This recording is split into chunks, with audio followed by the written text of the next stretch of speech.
Nossa, tanta gente assim, boa noite dessa natureza. Boa noite, gente! Boa noite. Agora sim, uma ótima noite. É uma alegria enorme retornar ao Cáritas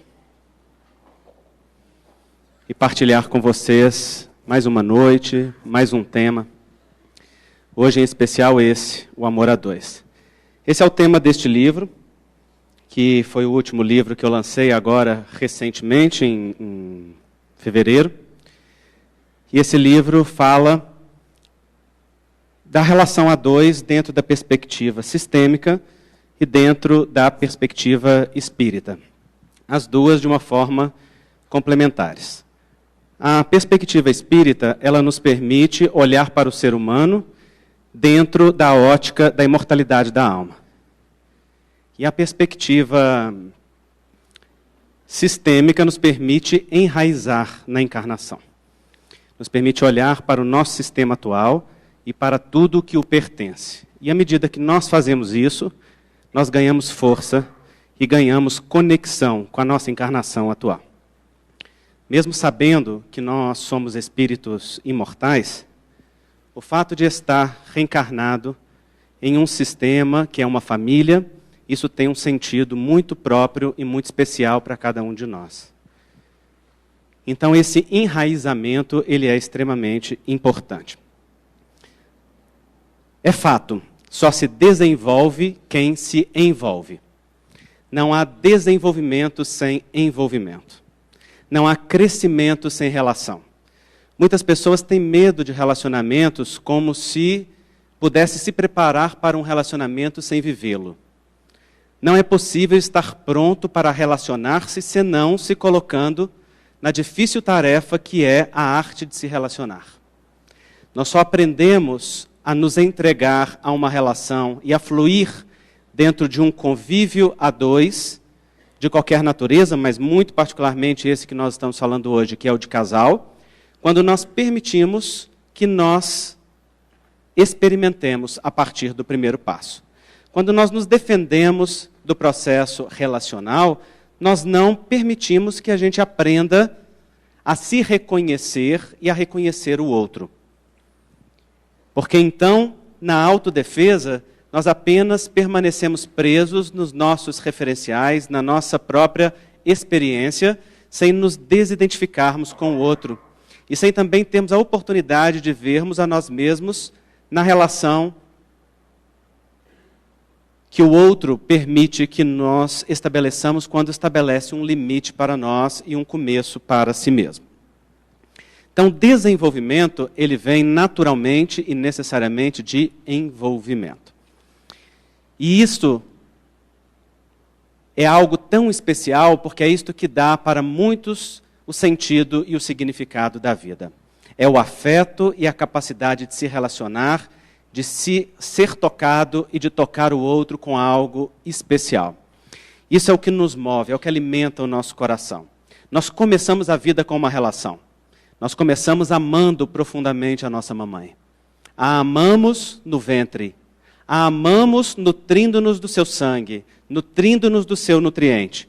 Nascemos e nos alimentamos do seu seio, e ali temos a nossa primeira relação erótica, afetiva com a vida. É aonde nós apaixonamos pela primeira vez. A primeira paixão é o seio da mamãe. E com aquele seio da mamãe, o nutriente, o cuidado, a atenção, a força, a entrega, o contato pele a pele da criança com a mãe, o olhar olho no olho enquanto se alimenta, e isso tem uma importância fundamental, que vai definir depois a disponibilidade ou não do indivíduo para uma relação ou para uma entrega num movimento relacional, a depender se ele teve completo esse movimento na infância ou não. Não só o movimento de se alimentar no seio, mas o movimento de se entregar à mãe, inicialmente, depois se entregar ao pai, que é um movimento subsequente que é feito à medida que os anos vão passando, e então há um movimento de direcionar o amor para ambos os genitores. A fase de cada um. Até que nós, então, nos colocamos prontos para começar a desejar o outro, a nos atrairmos pelo outro, a olhar para o outro que está fora. É quando, eu brinco, que acontece um caos programado por Deus, que é o despertar da glândula pineal na adolescência, e então volta à tona o arcabouço mental, a força da mediunidade com a sua sensibilidade psíquica, a memória do passado e as nossas predisposições reais, junto com a sexualidade. É tudo ao mesmo tempo. É ou não é um caos programado por Deus? E nesse movimento da adolescência, que é naturalmente desafiador, não necessariamente perturbado, mas desafiador, a depender da educação que o indivíduo vai ter, começa então a relação com o outro e a troca com o outro. É um contínuo em que o indivíduo vai experimentar, vai se aproximar do outro em movimentos progressivos até eleger alguém em cada momento, em cada fase, com quem vai trocar uma intimidade, um cuidado, um afeto, um carinho. E da partir daí, então, podendo caminhar ou não para a construção da família, podendo prolongar a fase da adolescência permanecendo eternamente na sexualidade juvenil, ou por uma fase prolongada, ou estabelecendo verdadeiramente um vínculo de afetividade que se aprofunda em uma relação específica. No entanto, nós não podemos esquecer que esse processo de desenvolvimento psicológico natural que acontece com o indivíduo, ele se dá comandado pela lei de causa e efeito, e comandado pelas nossas naturais conexões espirituais. E o fato é que nós já retornamos à vida física encontrando na família aqueles com os quais temos anteriores vínculos relacionais. Os nossos pais, nossos familiares, com quem já vivemos no passado. E vamos encontrar ao longo da vida aqueles também com quem precisamos estar, que têm sintonia conosco, que são atraídos pelas nossas características. Quem são os primeiros que são atraídos pelas nossas características? Aqueles, quando nós começamos a vida a dois, quando nós temos as primeiras experiências. Para a grande maioria das pessoas, o que é que nós atraímos ali, naquela fase também de maior inexperiência e de maior carência afetiva? Nós atraímos aqueles que estão em sintonia com a nossa sombra. Atraímos aqueles que estão em sintonia com aquilo que ainda não está resolvido em nós, com aquilo que é sintoma em nós, com aquilo que é a falta essencial. Porque é natural que, como seres faltosos e cheios de desejo que somos, nós procuremos, na verdade, nos completar no outro. E esta falta e este desejo de completude, ele segue a vida inteira. No entanto, ele está muito intenso ali naquele começo da vida, aonde as feridas narcísicas do nosso desenvolvimento, aonde nós tivemos um espelhamento incompleto no pai ou na mãe, dentro do processo do desenvolvimento, ou seja, quando aquela entrega para o pai ou para a mãe não foi completa, quando as habilidades afetivas não foram desenvolvidas de uma maneira mais integral, onde não se recebeu afeto e onde não se pôde expressar afeto ou falar de afeto de uma maneira mais intensa, é natural que então neste início de vida a dois, todas estas características se manifestem mais intensa. Elas vão continuar naturalmente ativas ao longo da vida. E elas compõem também uma das nossas ilusões a respeito de relacionamentos afetivos. Há muitas pessoas que pensam que relacionar-se em uma relação a dois é encontrar a sua cara metade, ou encontrar a outra metade da laranja, não é? E ficam procurando na vida, dentro de projeções idealizadas do outro, alguém que vá lhe complementar inteiramente. E essa fantasia move muitas pessoas que não passam de um primeiro envolvimento com os outros, porque não toleram a fase de perceber a frustração nessa permanente incompletude que é a relação a dois. Nenhuma relação pode completar nenhum de nós, porque nós somos seres faltosos por natureza, e vamos ser sempre. Nós não somos metades completas de uma laranja, faltando a outra metade, tentando encontrar uma outra metade completa que se encaixa. Nós somos uma laranja inteira esburacada, tentando encontrar outra laranja inteira esburacada que tolera os bichinhos que habitam as nossas cavernas. E quando a gente encontra alguém que se encanta pela nossa parte sadia, já está maravilhoso. Não é? Já está maravilhoso. E é por isso que Deus estabeleceu um processo natural de atração que nos engana, uma rasteira. Porque Deus sabia que nós reencarnaríamos e estaríamos debaixo do guante da lei de causa e efeito. Portanto, estaríamos destinados a encontrar aqueles com os quais nós tivemos anteriores ligações e que, porventura, não tivemos alguma conexão boa. Reencontramos aqueles a quem ferimos e que nos feriram. Aqueles que foram parceiros de conquistas ou de desditas. Aqueles que foram parceiros de construções sadias ou de crimes. Reencontramos. E Emmanuel diz de uma forma muito bela, no livro Vida e Sexo, que os reencontramos no exato ponto em que os deixamos. Isso significa, com os vícios ou com as qualidades que nós mesmos ajudamos a construir naquela pessoa que nós vamos encontrar. E que está em nós, aonde? Na nossa sombra, ativa, muitas vezes sem nós reconhecermos e sem percebermos. E projetado no outro vai atrair aquele que está na sintonia. Então vocês vejam que tem todo um mecanismo aí muito bem engendrado daquele movimento. E qual que é o objetivo da gente reencontrar? Qual que é o objetivo da gente estar junto novamente? É sofrer um com o outro, não é verdade? Não? Não é não, gente? Mas sofrimento não traz evolução? Sim ou não? Sim ou não? Sim ou não? Não, definitivamente não. O objetivo da gente se encontrar não é para sofrer. É para que a gente aprenda a amar. E isso é muito distinto de sofrer. Também no reaprendizado do amor nós encontramos a consequência do que fizemos ontem, que vai ser uma dor natural e que vai se tornar um sofrimento a depender da interpretação que nós dermos. Porque dor é natural, sofrimento é interpretação. Dor é contexto, sofrimento é opinião. É como eu enxergo isso. E se eu mudo o jeito que eu enxergo, eu mudo tudo.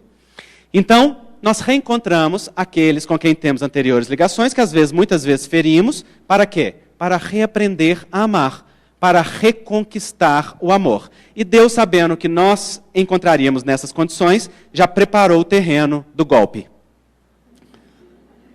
Foi golpe, diz ele, né? Esse sim golpe. Ele tira o nosso tapete. Como que Deus passa essa rasteira na gente? Com dois mecanismos fantásticos e absolutamente necessários. Um se chama esquecimento do passado e o outro se chama aquilo que começa os relacionamentos, que é um processo de obsessão natural. É obsessão. E não é obsessão simples, é fascinação. Como é que chama? Paixão. Exatamente. A paixão é um processo obsessivo natural. Na paixão a gente acha que a gente está vendo a realidade. Mas na paixão nós só estamos vendo a nós mesmos projetados no outro. Na paixão nós só estamos vendo a parte do outro que completa os nossos buracos. Nós não estamos enxergando os buracos do outro.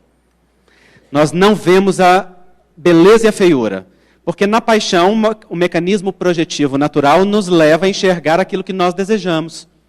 Então, diz a psicologia junguiana que nos primeiros meses da paixão, nós estamos amando a nós mesmos projetados no outro. Estamos amando estar amados, amando ter a quem amar.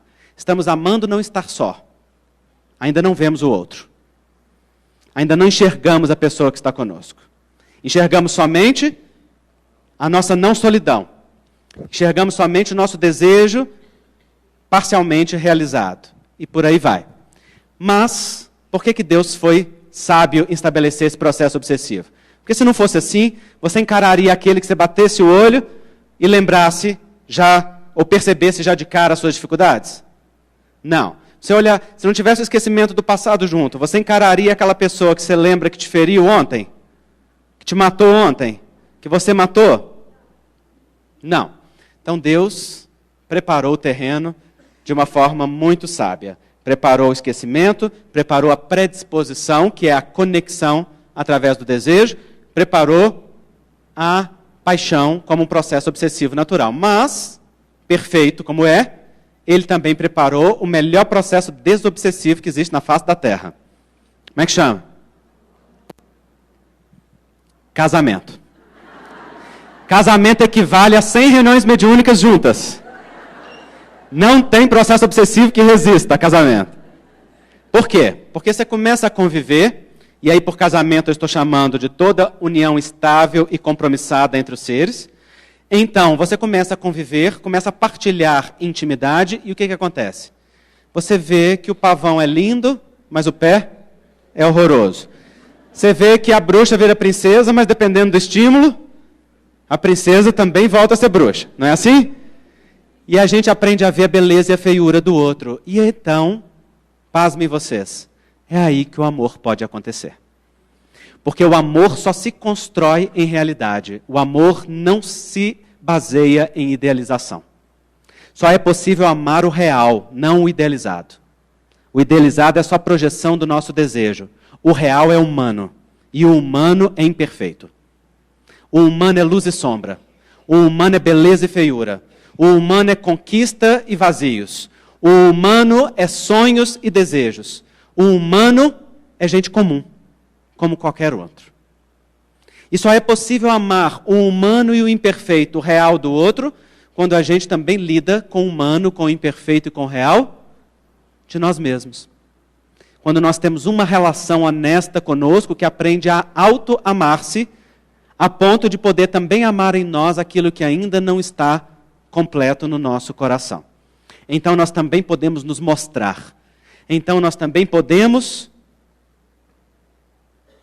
enfrentar aquilo que se apresenta ali na relação, que é a arte de perceber o outro em sua realidade, ou, na verdade, com menos idealização possível, e a arte de se mostrar com menos idealização possível. Então a paixão, ela começa como um movimento de conexão, mas depois vem o amor. Acontece que amor é uma palavra que no nosso português representa coisa demais. Quando a gente fala que ama, o que nós estamos dizendo? Que amor nós estamos falando? Amor significa desde ato sexual até o amor divino.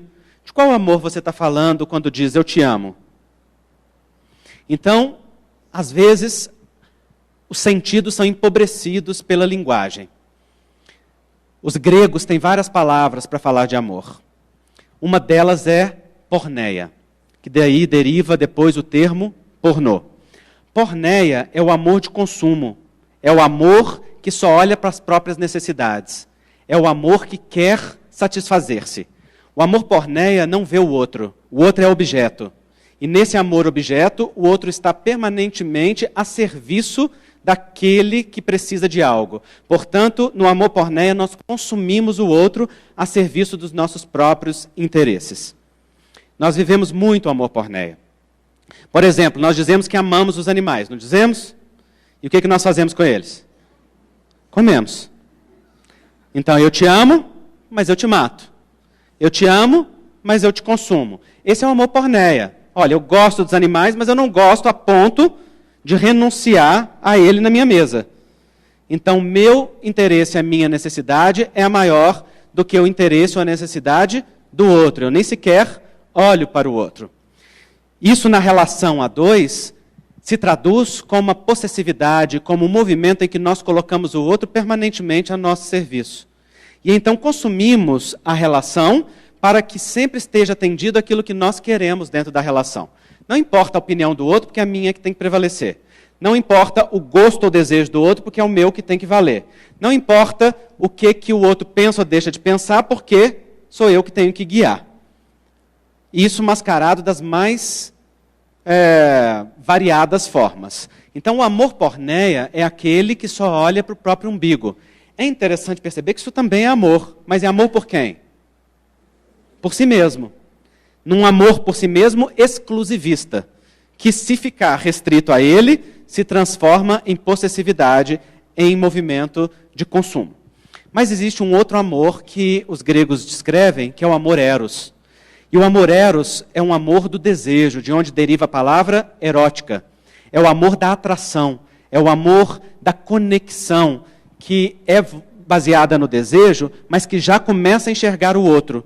embora ainda como um outro, sujeito de desejo e também submetido à nossa necessidade, também é um outro que nos deseja, e também é um outro que é percebido, pelo menos no seu desejo, na sua atração, na sua expressão mínima de vontade. Essa conexão eros, ela estabelece alguma ponte.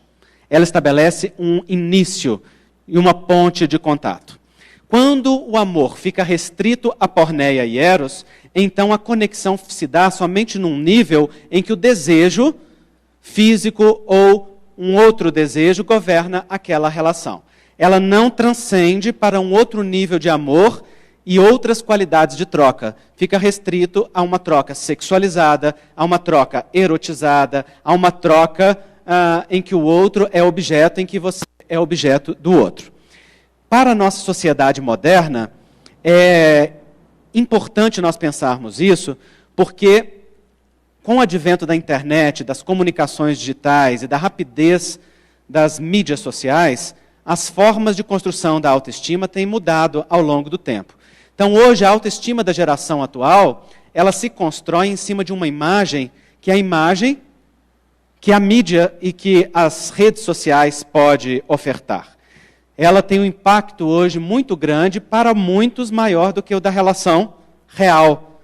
Porque então, o tempo passado nas vidas sociais ou nas vidas intercambiadas nos meios virtuais é maior do que nos meios reais. E nos meios virtuais, então, o que se expõe? Se expõe o corpo, se expõe a aparência. É o espaço do aparentar ter, do aparentar ser, do aparentar possuir.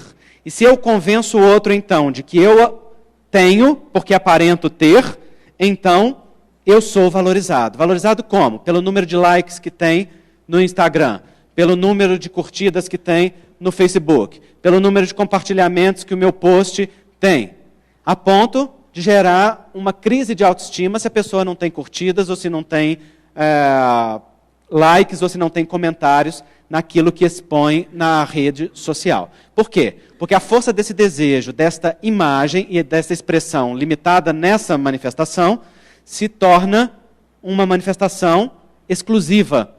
E então a autoestima do indivíduo fica restrita a esta expressão. É um primeiro amor que já coloca um contato com o outro, mas ainda um contato restrito. Mas há uma outra natureza de amor, que é chamado amor filia. E o amor filia é o amor fraternal, é o amor da troca, é o amor do intercâmbio, do dar e do receber, da partilha derivada da afinidade e da sintonia. Afinidade significa semelhança de gostos e tendências. Sintonia significa concordância na ação. Então nós nos tornamos amigos de quem? De quem pensa diferente que a gente, torce para o time diferente, tem um partido político diferente, religião diferente? É? Não. A gente se torna amigo de quem pensa como a gente, gosta das mesmas coisas, concorda com os nossos atos, não é? Não joga na nossa cara, a não ser que tenha anos de intimidade para não perder aquela relação, não é assim? Porque o amor filia, ele se sustenta nas trocas dadas pela lei da afinidade.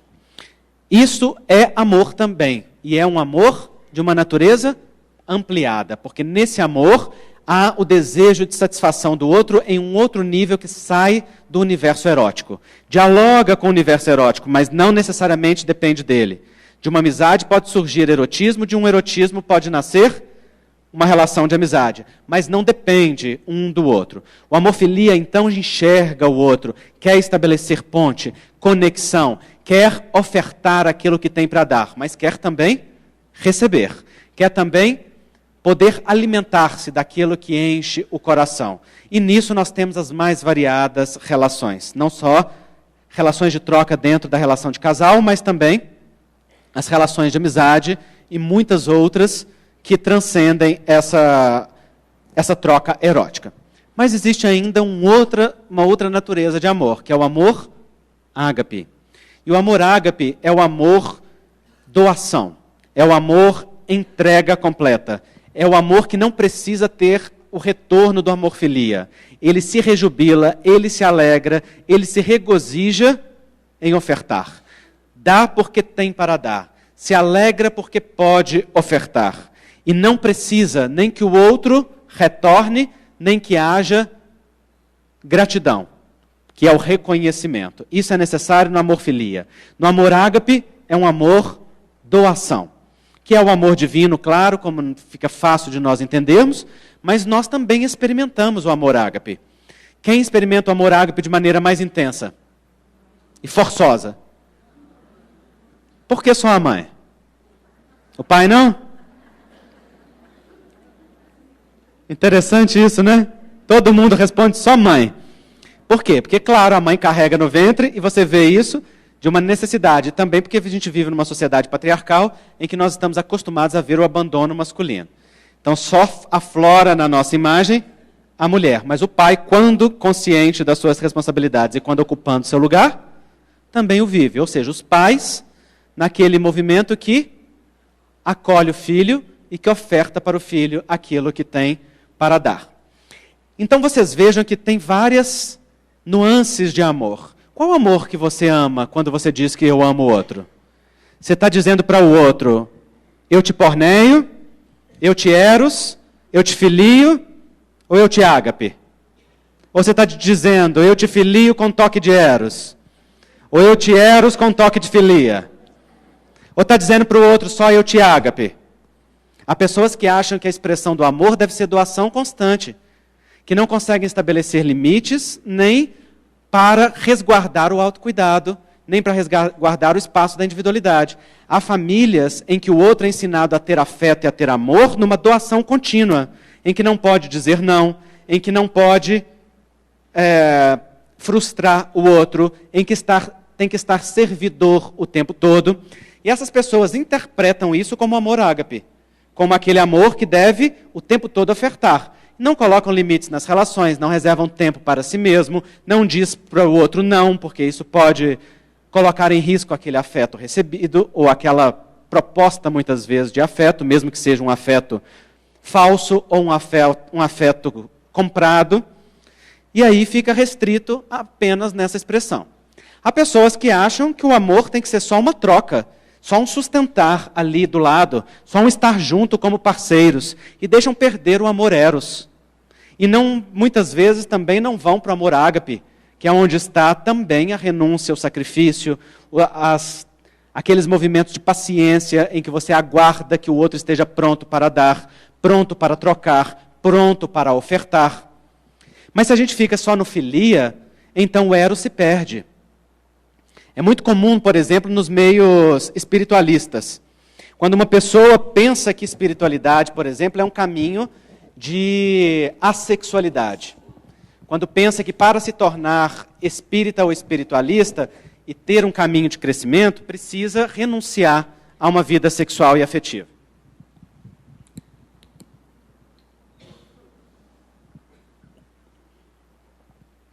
O que está por detrás disso é uma crença de que o sexo é impuro, é pecado, é inferior, é menos, ou que é algo inadequado. Então a pessoa renuncia ao eros para uma pretensa espiritualização. O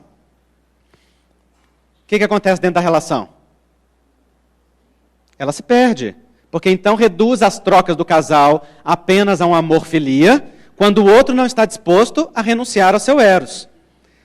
Às vezes, quando o casal já está alimentado suficientemente de eros e de porneia, não precisa que isso esteja tão em evidência. Por exemplo, casais que já têm muitos anos de relação vão naturalmente diminuindo o eros e o porneia e vão aumentando a intensidade do amor filia e do amor ágape.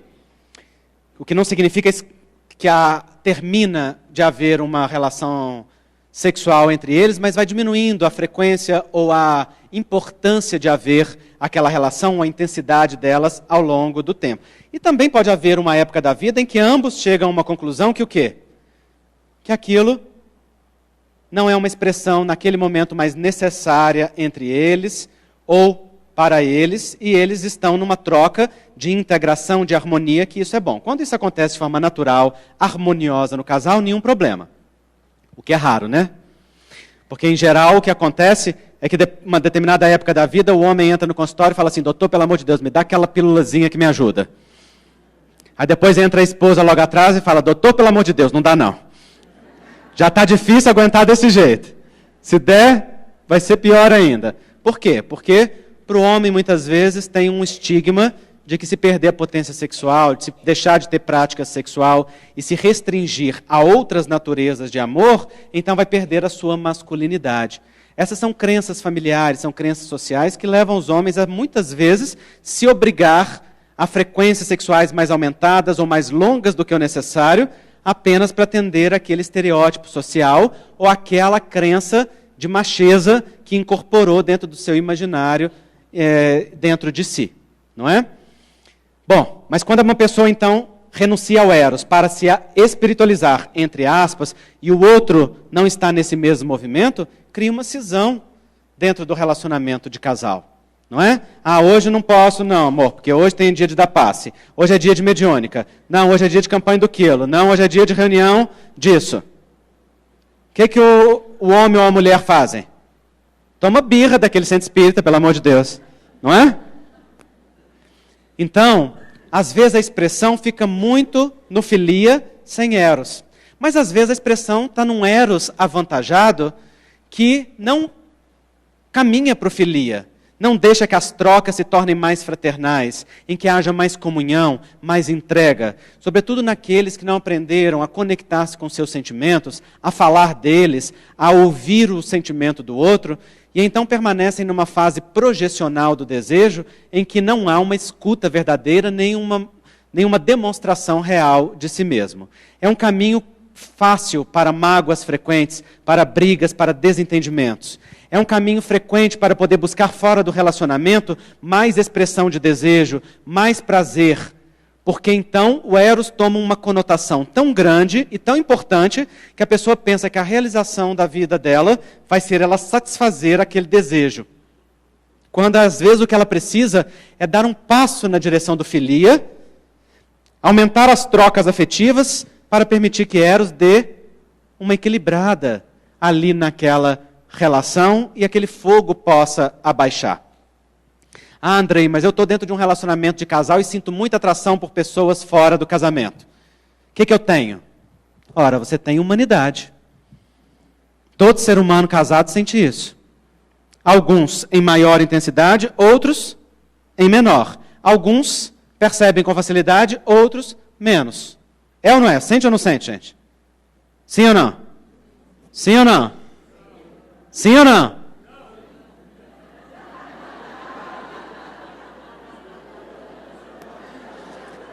Eu pergunto só para ouvir isso. Porque esse é o tipo de resposta que só as mulheres respondem sim. Os homens me olham com aquela cara de que você está falando? Você está esquecendo aquele nosso acordo masculino? Isso não se toca em público, não é? Todos nós sentimos atração fora. Mas às vezes você está tão bem dentro de um relacionamento que você não precisa naquele momento sentir atração. Mas às vezes ao longo da vida aparece uma pessoa que vai mexer com as suas estruturas sem que você espere. Porque mexe numa área de conexão, de afinidade, de sintonia, de carências e encontros que você não tem dentro do seu relacionamento, às vezes nem com você mesmo. Às vezes o que falta não é no relacionamento com o outro, é no seu relacionamento consigo. E então a outra pessoa vai mexer com você. Porque às vezes a outra pessoa, por exemplo, vai fazer você se sentir valorizado, importante, num nível que você não sente dentro da relação de casal.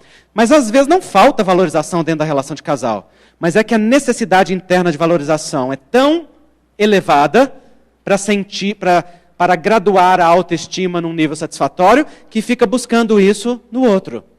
Que fica buscando isso no brilho dos olhos do outro, ainda que seja um brilho falso. Um dia eu resolvi ler o livro de uma filósofa, a Bruna Sufistinha, e aí eu resolvi saber qual era a opinião dela. Então ela era uma garota de programa que resolveu escrever, não é? E eu fiquei muito interessado. Me encantam as experiências, quanto mais humanas, reais, mais eu admiro e valorizo as pessoas. E então eu quis mesmo ver o ponto de vista dela como garota de programa, até porque no meu coração tem absoluto respeito pelas garotas de programa. E aí eu fui ler o livro. E uma coisa que ela falou me chamou a atenção. Ela disse assim: Muitos homens vinham ter relações sexuais comigo apenas para serem admirados. Gastavam mais tempo falando de si e me fazendo ter expressões falsas de admiração por eles do que numa relação sexual. Muitos nem sequer chegavam a se relacionar sexualmente, ficavam apenas na conversa. Porque em casa diziam não ter. Às vezes não tem mesmo. Às vezes o casal aprendeu apenas a se criticar e esqueceu de se admirar. Achou que o contrato do casamento é um direito para cobranças contínuas dos deveres do outro, sem lembrar que precisa alimentar no outro a gratificação por aquilo que vive. E então fala apenas da crítica, do que não tem, do que não faz, do que não é, do que não consegue, e esquece de fazer uma lista de admiração daquilo que enche o coração, daquilo que é belo. E aí, o outro vai buscar onde?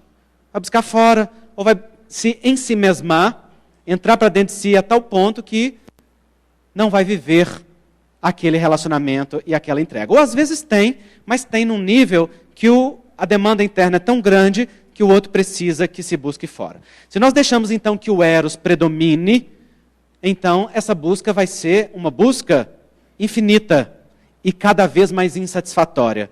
E aqui não tem nenhum discurso moralista, não tem nenhum discurso de você não tem que ter ou não pode ter um relacionamento extraconjugal. Porque esse discurso moralista que simplesmente fala não pode, não tem, ele mais excita o desejo do que impede. Aqui não se trata disso, se trata de que a satisfação contínua do desejo, ela é fogo fato. Ela aquece e apaga, e deixa cinzas no seu lugar, sempre deixa algo destruído ali. Certo dia, ou consumido, melhor dizendo.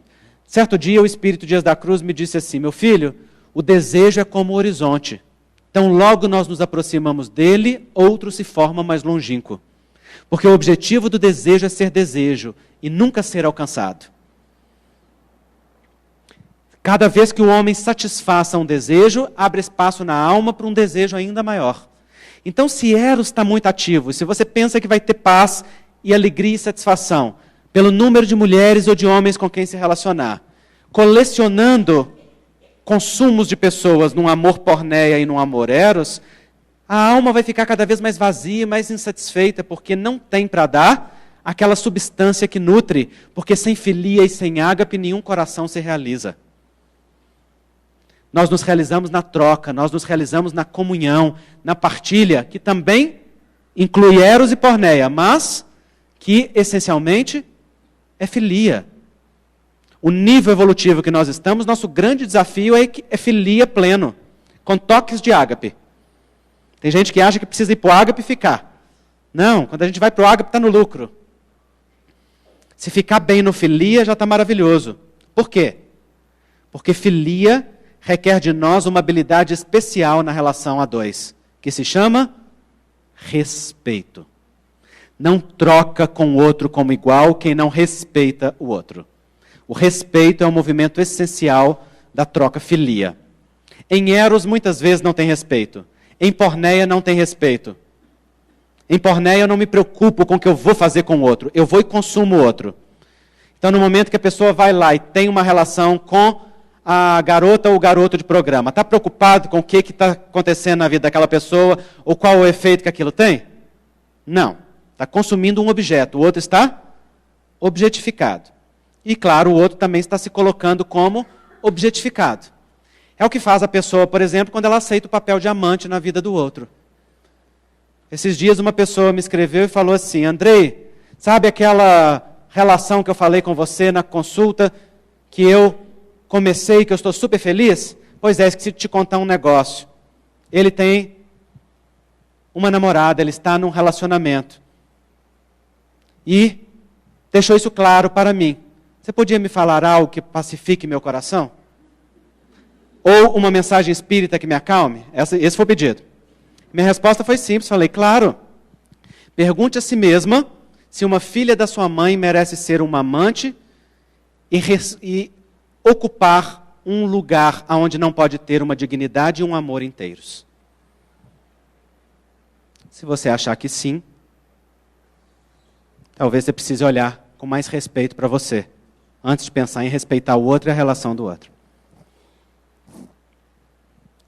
Porque o lugar da amante é o lugar de ser objetificado para o outro. Ah, mas o outro me enche de promessas, o outro me fala que não dá conta de sair do relacionamento, o outro me fala que não consegue, o outro me fala que não pode. Não, todas estas linguagens são apenas movimentos para dizer, eu não quero. E se o outro não quer, é porque tem gratificação suficiente para permanecer. É você que escolhe se você quer ficar sendo porneia para o outro ou não. E um dia, então, uma jovem falou assim comigo, eu estou muito brava com ele. Eu falei, por quê? Ora, porque ele resolveu passar o final de semana com a família e não quis vir passar o final de semana comigo. Eu falei, você está bravo por quê? Porque ele está me enganando. Eu falei, não, ele não está enganando, não. É você que está enganando ele. Porque ele deixou claro para você que o seu lugar na vida dele é o diamante. Você que está querendo que o lugar seu na vida dele seja o de princesa. A você está destinado o resto do tempo dele, não o tempo principal. A você está destinado o que sobrar. A questão é você saber se é isso que você quer para a sua vida. Se é essa a dignidade que você acha que merece. Ele está honesto. Ele está falando para você o que ele tem para ofertar. Eu tenho para você o lugar secundário. Um lugar em que eu não vou te reconhecer publicamente, que eu não vou te respeitar inteiramente, que eu não vou assumir você, que eu não vou conhecer a sua família, que eu não vou ser compromissado com você. É isso que você acha que você merece? É isso que você quer para a sua vida? Se for. Então, quando a pessoa se deixa ser uma imagem porneia, e ser consumido pelo amor porneia do outro, então vai ficar restrito ali num movimento que vai insatisfazer cada vez mais. Porque no porneia não tem respeito pelo outro. Em porneia só tem consumo. Mesmo que esteja escondido nas linguagens mais bonitas e nas histórias mais mirabolantes.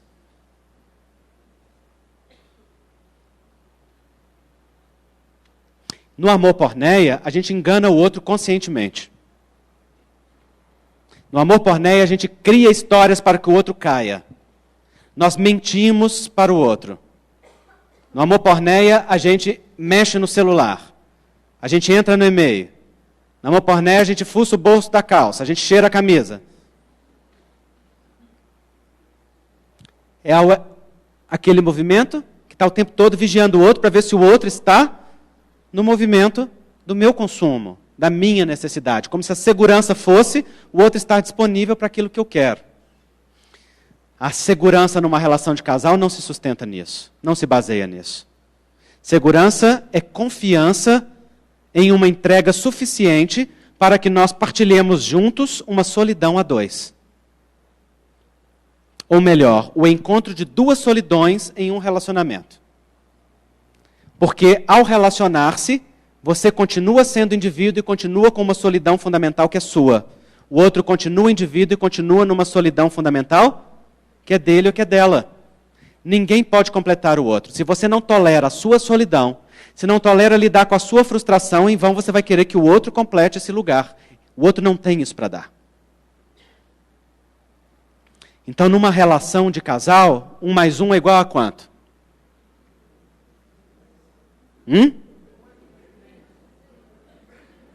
Quem acha que é 1, levanta a mão. Quem acha que é 2? Quem acha que é 3? Quem não quer brincar? 10% só levantou a mão. Relacionamento de casal, 1 mais 1 não pode ser nunca 1. Porque senão uma personalidade vai se submeter à outra, vai haver anulação de uma individualidade para servir a outra. E aí o risco de ficar restrito à porneia é grande. 1 mais 1 também não pode ser simplesmente 2, porque senão vão ficar desconectados. E aí o risco da troca ser apenas eros com porneia é grande.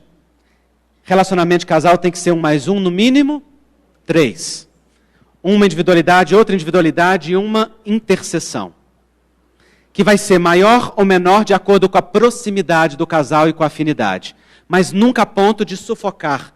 E é por isso que a imagem das alianças integradas é sempre uma aliança deitada em uma posição oposta à da outra. Por quê? Porque no relacionamento de casal há complementaridade. Não importa se esse casal é homossexual, heterossexual, bissexual, transexual.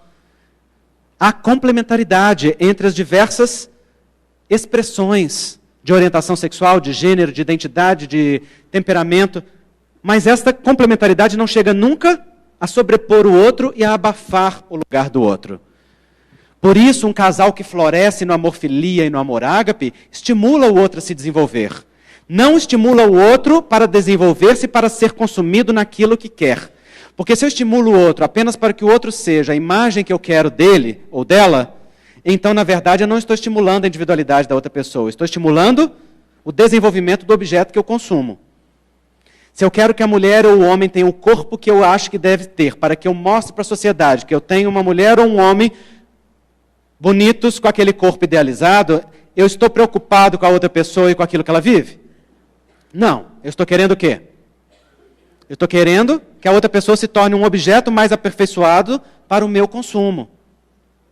É muito diferente de, junto disso, porque não é problema que isso exista. Isso, porneia e eros estão no relacionamento, mas isso não pode guiar o relacionamento. Então eu tenho que me perguntar, quando eu falo para o outro, qual é o amor que está falando aqui? É o porneia, é o eros, é o filia ou é o ágape? O qual dose de combinação deles está falando aqui? Ah, não, eu desenvolvo que você, eu estimulo que você continue o curso que você sempre sonhou, que você faça a profissão que você quer. Porque para mim é muito importante que você esteja satisfeito ou satisfeita naquilo que você ama. Esse amor engrandece o outro, faz o outro crescer, faz o outro brilhar. Ah, não, mas não faz aquele curso não, faz esse daqui, ó, porque esse daqui é melhor para você.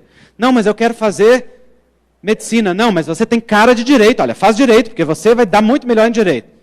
Então eu quero que a pessoa vá para aquilo que eu quero que ela seja, e não para aquilo que alimenta o coração dela. Então, numa relação sadia, onde há respeito, há incremento das individualidades. E nós estamos o tempo todo crescendo juntos. Porque o passo a passo, o dia a dia de uma relação bem-sucedida, é que a gente, de mãos dadas, olhe junto para o futuro. E para isso, é essencial que haja respeito. E é essencial também que a gente esteja atento um ao outro. E aí entra uma das leis fundamentais dentro da relação de casal, que é da relação sistêmica, que é a lei de equilíbrio. A lei de equilíbrio, ela é uma lei fundamental. Mas antes disso, eu queria mostrar para vocês uma coisa. Eu preciso de um casal voluntário. Vocês. Espontaneamente. Maravilhoso isso. Vem cá. Vem cá em cima. Vocês não vão passar vergonha não, pode ficar tranquilo. Vou só mostrar para vocês um movimento de casal que é importante. Quando nós falamos de respeito. Obrigado, gente. Olha só. Agora eu sei por isso que o pessoal não gosta de sentar na frente. É por isso que não senta na frente, né? É isso mesmo. Mas olha só, quer ver? Aliás, isso que ele já fez aqui já foi muito bonito. Vocês viram, né? Ó. Já estão estragando minha intervenção. Espera aí. Então começa assim, ó. Vou mostrar para vocês aqui o que acontece no movimento de casal. Geralmente nós olhamos o casal um do lado do outro. Fiquem aí de mão dada. Nós olhamos assim, não é verdade? Se o casal se coloca assim, se o casal 1 mais 1 é igual a 1, eles ficam muito fusionados e não há interação. E aí há um sufocamento. Não é? É aquele espaço, por exemplo, onde um não pode ir sem o outro. Em que um não faz uma atividade se o outro não estiver junto. Em que um só retém o seu desenvolvimento porque o outro tem que crescer junto igualzinho na mesma coisa. Porque senão, não vai adiante. Mas se estiver separado e afastado, não tem ponto de conexão. Mas assim, nós temos uma conexão. Olhem para frente. Vejam só, se nós olhamos para onde olha o olhar deles, onde é que esse ponto se encontra? No infinito. Porque duas retas só se encontram no infinito. Ou seja, o infinito está bem longe, não está? Está um bocado afastado da gente. Então, o movimento de casal, ele não é um movimento assim, em que nós ficamos um ao lado do outro. Em que nós somos uma individualidade e complementamos com o outro que está aqui outra individualidade, dessa forma. O movimento de casal é assim, ó.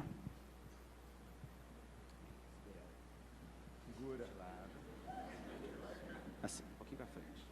Isso. Agora vejam só, se nós colocamos os dois ligeiramente de lado, então o que acontece imediatamente aqui? Qual a diferença?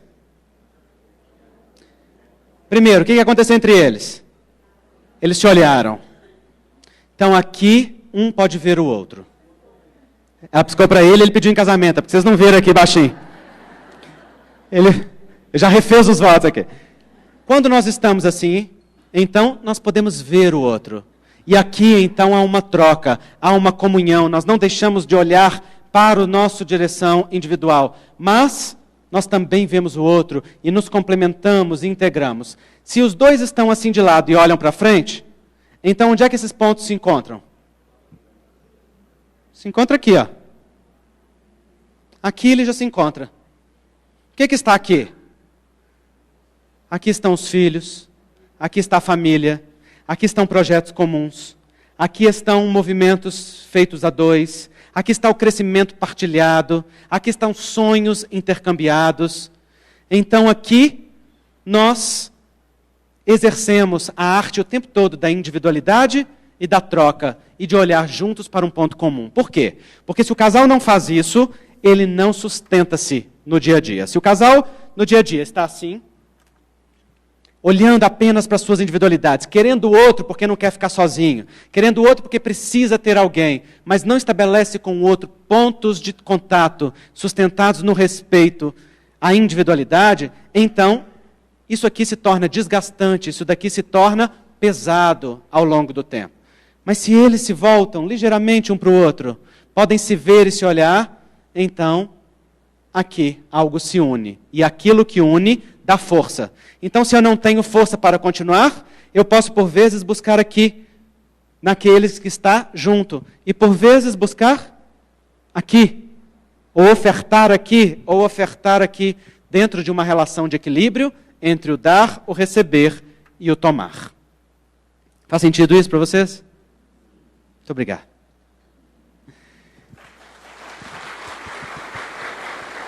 Então, essa troca sustentada no equilíbrio, ela mantém a vitalidade do relacionamento dentro de um movimento que leva sempre para o mais. Então, a lei do equilíbrio, ela diz que a saúde de uma relação se sustenta no equilíbrio dinâmico entre o dar, o receber e o tomar. Por que esse equilíbrio é dinâmico? Porque ele se altera todo o tempo. A imagem que nós temos para isso é aquela balança de prata antiga. Vocês lembram dela? Se colocasse 1 quilo de outro lado e 1 quilo de outro lado, como é que nós sabíamos que aqueles lados estavam equilibrados? Ela ficava paradinha? Sim ou não? Não. Só se você desse muito tempo para ela. Mas as mercearias davam tempo para ela parar? Não. Como é que a mercearia sabia, então, que ela estava equilibrada sem precisar ficar ali esperando horas aquele movimento acabar? Porque ela ficava oscilando no mesmo nível.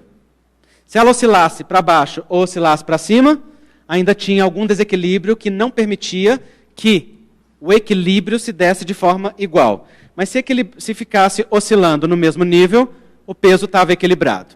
Por que essa imagem é importante?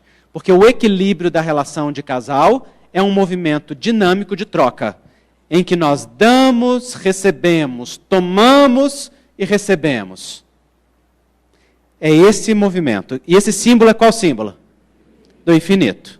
Então essa troca é permanente e ela é infinita. Quanto mais existe essa troca no amor-filia, baseada e sustentada no respeito, mais o casal se aprofunda dentro da relação a dois. Agora, o que acontece se do lado de cá eu colocar um peso de 1 quilo? E do lado de cá eu boto um peso de 40 quilos. O que vai acontecer? O de 40 vai baixar e o de 1 vai subir. Então o movimento é esse, não é isso? Dentro de uma relação de casal, quando um dá mais do que o outro, ou quando o outro recebe mais do que um, então o casal se afasta. Mas não só se afasta. Esse movimento é assim, ó. O que acontece com aquele que recebe mais ou que dá menos? Sofre uma pressão para sair do relacionamento. Por que isso? Porque só existe uma relação aonde nós damos sem que a outra pessoa precise equilibrar, ou seja capaz de equilibrar. Qual é a única relação que é verdadeiramente desequilibrada na nossa vida? Pais e filhos. O que os pais dão para os filhos conseguem retribuir? Não. Então essa relação é permanentemente desequilibrada. E ela tem um sentido. O sentido é que os filhos, recebendo aquele desequilíbrio, sintam uma pressão para passar adiante o que receberam. Então quem receberá a gratidão pelos pais são os filhos. Ou a vida, quando não há filhos. É um movimento contínuo do fluxo. No entanto, na relação de casal, é troca. Se eu trato o outro como alguém que só merece receber, ou que não é digno de dar, ou que não dá conta de dar, ou que não pode dar, então essa relação deixa de ser uma relação entre casal e vira uma relação parental. O casal passa a se tratar como pai e filha, ou como mãe e filho. E claro, há momentos do relacionamento em que a gente parentaliza, e isso não é o problema. Há um outro momento que a gente precisa cuidar do outro mesmo com um amor maternal ou um cuidado paternal. Se isso é momentâneo, episódico, não é problema. O problema é transformar a relação nisso. Exemplo, homens e a relação com o médico. Sobretudo homens mais velhos. Só vão no médico quando? Quando dói. Se quando dói fosse, estava ótimo. Vai no médico quando dói tanto que a esposa não aguenta mais a reclamação, ela marca a consulta, ela entra com ele e ela fala na consulta inteira. Nesse momento, o que está acontecendo? É uma relação de esposa e marido? Não, é uma relação de mãe e filho. E eu vou dizer para as mulheres, continuem fazendo isso. Porque senão muitos dos homens não aparecem no médico e não cuidam de si mesmo. E por que o homem adota essa postura? Por que acaba se infantilizando na sua relação consigo mesmo ou com a esposa a esse ponto? Porque é cobrado do homem um dar conta, um se superar, um ser forte, um ser onipotente, um ser sem emoções, sem expressão de emoções, tão pesado que o homem passa a reprimir aquilo a ponto de desconsiderar a si mesmo como alguém vulnerável, digno de cuidados, necessitado de cuidados, e espera que aquele espelhamento da relação com a esposa faça isso por ele. Momentaneamente isso não é problema. Mas se isso se torna permanente, então nós temos ali um problema.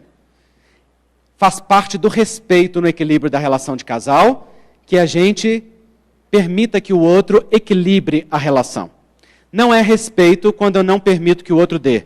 Não é respeito quando eu dou demais a ponto do outro não conseguir receber. Respeito implica que eu veja o que eu tenho para dar, em que medida posso dar. E só dê na medida que o outro seja capaz de retribuir. E em alguns momentos ágape, de renúncia e sacrifício, a gente dá a mais. Sem precisar que o outro devolva. Sem precisar que o outro retribui. Porque naqueles momentos nós nos alegramos em ofertar. Mas se isso se torna permanente, então o outro é tratado com indignidade. Faz parte, portanto, do respeito que eu só dê na medida que não só o outro possa equilibrar, mas na intensidade que o outro seja capaz de equilibrar. Porque isso significa que eu estou vendo o outro. E tratando o outro com dignidade. Tem um exemplo muito simples disso. Imagina que alguém goste tanto de você, mas goste tanto de você que resolveu fazer um jantar para você. E aí essa pessoa diz assim, olha fulano, eu gosto muito de você, tenho muita alegria na convivência com você, quero conviver com você e vou fazer um jantar para você. Você também quer o mesmo com aquela pessoa, você está entregue naquela relação e você quer viver aquele momento de alegria e de prazer. A pessoa diz que vai fazer então um jantar. O que é a primeira coisa que você pergunta? Se você for educado. O que eu levo? Por que nós perguntamos o que eu levo? Porque na medida em que nós vamos receber algo, nós já sentimos imediatamente uma pressão para retribuir. Então nós estamos recebendo um afeto, não vamos ser capazes naquele momento de retribuir o afeto à altura, mas nós perguntamos, eu posso também aportar algo a você? Mas percebam, só os adultos fazem essa pergunta, as crianças não. Então se você é do tipo de pessoa que vai feliz sem ofertar nada, olhe para a sua criança interior. Talvez você ache que o outro seja o pai ou a mãe que deve dar continuamente, sem que você precise ofertar. ou sem que você tenha a dignidade de ser reconhecido como alguém adulto que é capaz de ofertar. Mas aí a pessoa educada, ela olha para você na medida que você diz aquilo e fala assim, não precisa trazer nada, traga você. Uma alegria ter você aqui. Ou então, como eu ouvi recentemente, a pessoa diz assim, não traz nada, traz a sua fome. Vai ser uma alegria te receber. Aí você chega lá de mão a banana? Sim ou não? Se você for educado, não. Se você for adulto, não. Você chega com uma flor, você chega com um cartão, você chega com um bombom, você chega com um vinho, você chega com o que você quiser. Mas você chega com algo que expresse para a pessoa o seu afeto. Você chega com um livro do André Moreira, por exemplo, que você comprou na palestra do Caritas, porque você lembrou daquela pessoa, e ela vai gostar, não é verdade? Você chega com algo que mostre o seu afeto. Aí a pessoa abre a porta, te vê com um vinho, por exemplo, e uma flor. Ela olha para você e reage assim, mas pelo amor de Deus, eu falei com você que não era para trazer nada. Você trouxe vinho por quê? Você acha que não vai ter vinho nesse jantar que eu vou te ofertar? Você acha que eu não sei arrumar um jantar? Você acha por acaso que não tem competência para fazer um jantar decente que tenha vinho de boa qualidade? Se a pessoa reage assim, como é que você se sente? Constrangido, assustado, envergonhado, humilhado. Aquela pessoa está dizendo para você assim, eu não tomo aquilo que você tem a ofertar.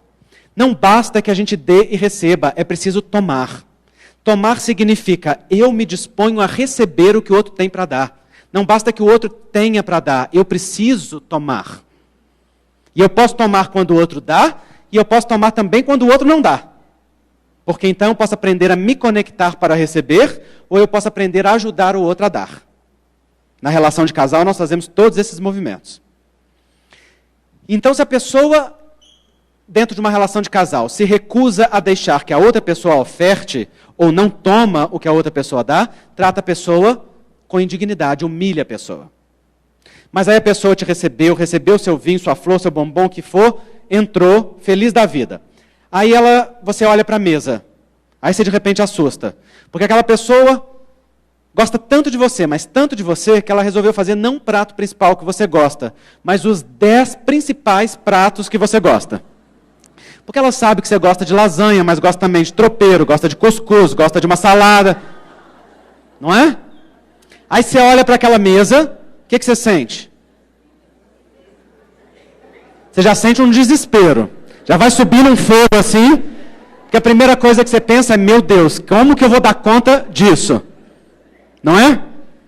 Quando a gente já chega num relacionamento, que a pessoa abre todas as portas da casa na primeira vez, você já sabe que você está diante de uma mesa posta com mais iguarias do que você pode consumir. Confiança e entrega são graduais. É igual um saco de sal. Você vai comendo aos poucos. Pouquinho a pouquinho. Passo a passo. Aquela pessoa que abre as portas de uma vez e oferta a mesa posta toda, não é alguém que ama. Ah, eu amo, eu sou boa demais, eu sou bom demais, eu me entrego inteiro. Ora, você entrega inteiro e você expulsa a pessoa, porque ela sente uma pressão para sair do relacionamento, porque ela não pode consumir tudo aquilo que você tem para dar, nem tem para ofertar no equilíbrio aquilo que você dá na intensidade que você dá. Aí a pessoa sai, você olha para ela e fala assim, tá vendo? Não tem amor para dar. Não sabe entregar um relacionamento. Não sabe ofertar. Não, é que você ofertou demais. Feriu o equilíbrio da relação de casal. E com isso bota a pessoa para correr, mesmo que ela esteja disposta para ficar. Aí a pessoa olha para aquilo e ela pensa assim, meu Deus, mas fez com tanto carinho, deixa eu tentar, né? Senta e come o primeiro prato. Está maravilhoso. Come o segundo, está muito gostoso. Come o terceiro, está bom. Come o quarto, já não aguento mais. A partir do quinto, ela está esperando você virar as costas para poder jogar fora aquela comida. Igual um amigo me disse recentemente, falou assim, eu vim lá da Inglaterra, cá para o Brasil, e a mulher me resolve fazer em minha homenagem uma buchada de bode. Ela falou, me disseram que você gosta muito. Eu pensei assim, minha filha foi obsessor, não foi meu mentor que te disse isso. Só pode ter sido obsessor que te falou uma coisa dessa. Porque eu detesto buchada de bode. E ele disse que ela ainda disse assim, com a maior dos carinhos, deixa que eu faça seu prato, meu filho. E foi lá e serviu para o outro a buchada com gosto. Ora, nós fazemos muito isso no relacionamento. Muitas vezes a gente imagina que o outro gosta muito daquilo e a gente acha que aquilo nos foi dito. E a gente acha que aquilo foi informado, quando aquilo só foi fantasiado. Por que eu acho que o outro gosta muito disso? Porque eu gosto e acho que não é impossível que o outro não goste. Então isso é uma projeção de mim mesmo no outro. Eu estou servindo a mim, através da boca do outro. E o outro é um objeto meu. Não é? Aí ela serviu e colocou para ele. E eu falei assim, como que você saiu dessa? Ele falou assim, eu sou esperto, eu já sabia o que ia acontecer, eu levei minha mãe. Falei, como assim? Ele falou assim, minha mãe é boa de garfo, adora buchada. E o que você foi fazendo? Ela ia virando as costas e ia passando para o prato da minha mãe. E minha mãe foi comendo. O que ele está dizendo é, eu arrumei uma terceira pessoa que me ajudasse a suportar aquilo. Ora, quantos amantes e amantes cumprem essa função? Quantas terceiras pessoas são colocadas na relação apenas para sustentar aquela relação? Quantos triângulos amorosos se constroem para manter aquela relação íntegra? Quando então precisa de uma outra pessoa para poder compensar algo naquela relação que está descompensada. Então aquela pessoa olhou, começou a comer os pratos e se sentiu incomodada. Mas sabe, aquela pessoa é mineira que está se fazendo jantar. Ela vai querer o quê? Que você coma. Mas não só que você coma, que você repita. Porque não comer na casa de um mineiro é ofensa mortal. Eu até não aconselho, porque você pode não sair vivo de lá. Mas não repetir é muita falta de educação. Então a pessoa vai querer que você coma, vai querer que você repita, e depois vai te oferecer 5 sobremesas principais. E depois vai te oferecer um cafezinho e talvez um licor, a depender do seu gosto, ou um vinho do Porto. Para que você faça a digestão. Não é assim? Então, num relacionamento de casal, quando nós damos demais, nós sufocamos o outro. Quando nós só queremos receber, obrigando o outro a dar demais, nós também sufocamos o relacionamento. Relação de casal filia é equilíbrio. Dar e receber, partilhado. E é preciso que a gente esteja atento ao outro o tempo todo. Por isso é necessário estar de lado para o outro. Olhando para o outro. Olhando e cuidando da relação. E olhando para frente. Quantos casais se perdem somente porque falta equilíbrio? Quantos relacionamentos terminam apenas porque não podem equilibrar a relação? Não porque não se gostam. Não porque não querem ficar. Apenas porque não equilibram. Muitas vezes bilateralmente. Por exemplo, quando nós não cumprimos as etapas iniciais de formação da nossa individualidade afetivas, nós projetamos na relação de casal uma sobrecarga de exigências ou de expectativa. O que eu estou dizendo?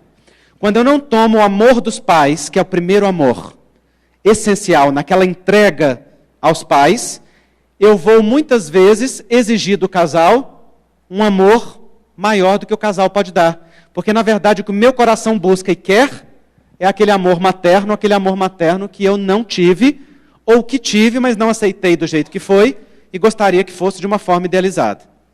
Acontece que a esposa ou o esposo não tem para dar essa natureza de amor. E se eu projeto aqui continuamente a minha expectativa de um amor mais profundo do que o casal pode dar dentro da lei de equilíbrio, eu sobrecarrego e eu sufoco esse relacionamento. É quando a gente quer, por exemplo, cuidados acima da conta do que o outro pode dar, ou compreensão acima do que o outro pode dar, ou entrega acima daquela que o outro pode dar. Por quê? Porque entrega, cuidado, atenção integrais só existe na relação com os pais. E às vezes aqui, muitas vezes faltou. Ou não faltou, mas eu, por algum motivo, me desconectei daquilo. Por isso existem as etapas do amor. Primeiro nós tomamos o amor dos nossos pais. Primeiro eles como casal. Porque eles existiram como casal, nós existimos como filhos. Depois o amor deles como pais. E nós tomamos o amor de pais.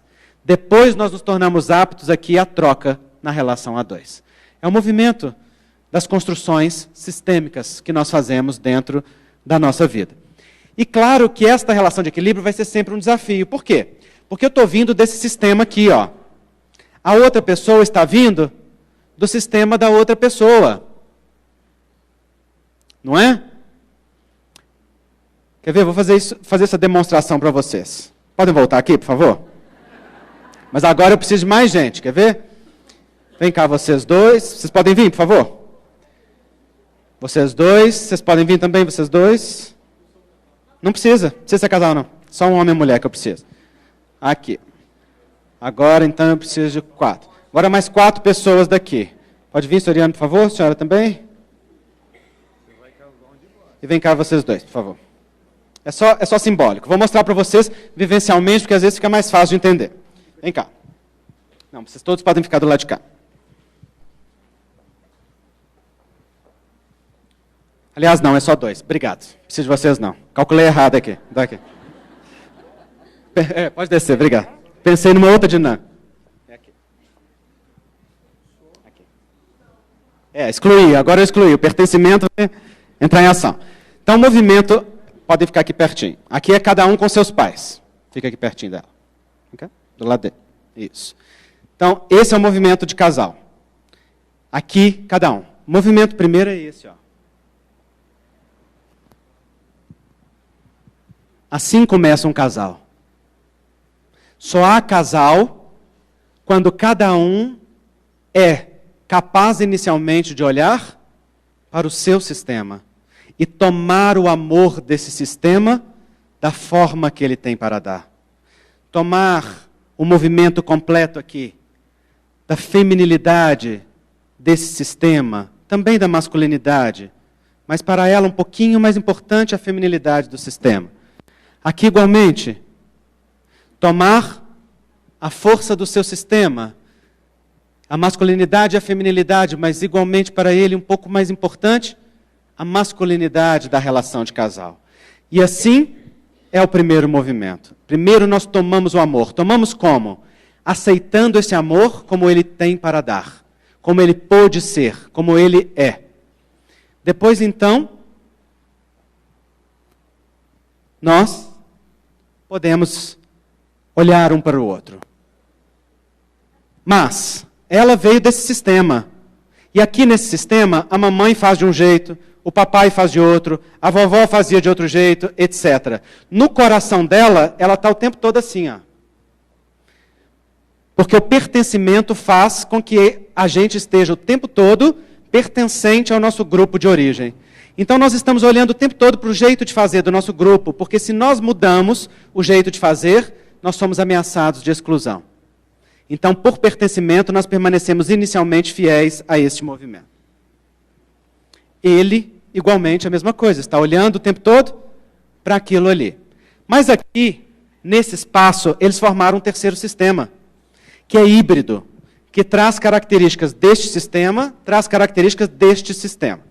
Se ela quer que nesse sistema vigore a forma como o sistema dela faz, ela violenta o sistema dele, se não considera esse sistema. Se ele quer que nesse sistema seja a forma como o sistema dele faz, ele violenta esse sistema, o sistema dela, e faz com que esse sistema esteja sobrecarregado com as coisas que são deles. Então, vou mostrar para vocês como é que a gente estabelece respeito na relação de casal. Virem para os pais, por favor. Se nós tomamos a força assim, olhando para eles predominantemente, olhando para um... Muda de lado aqui para mim, por favor. Só para ficar mais pedagógico. Se nós tomamos a força olhando assim para a característica de cada um, nós aprendemos a respeitar, virando cada um e olhando cada um para aqueles que vieram antes no sistema do outro.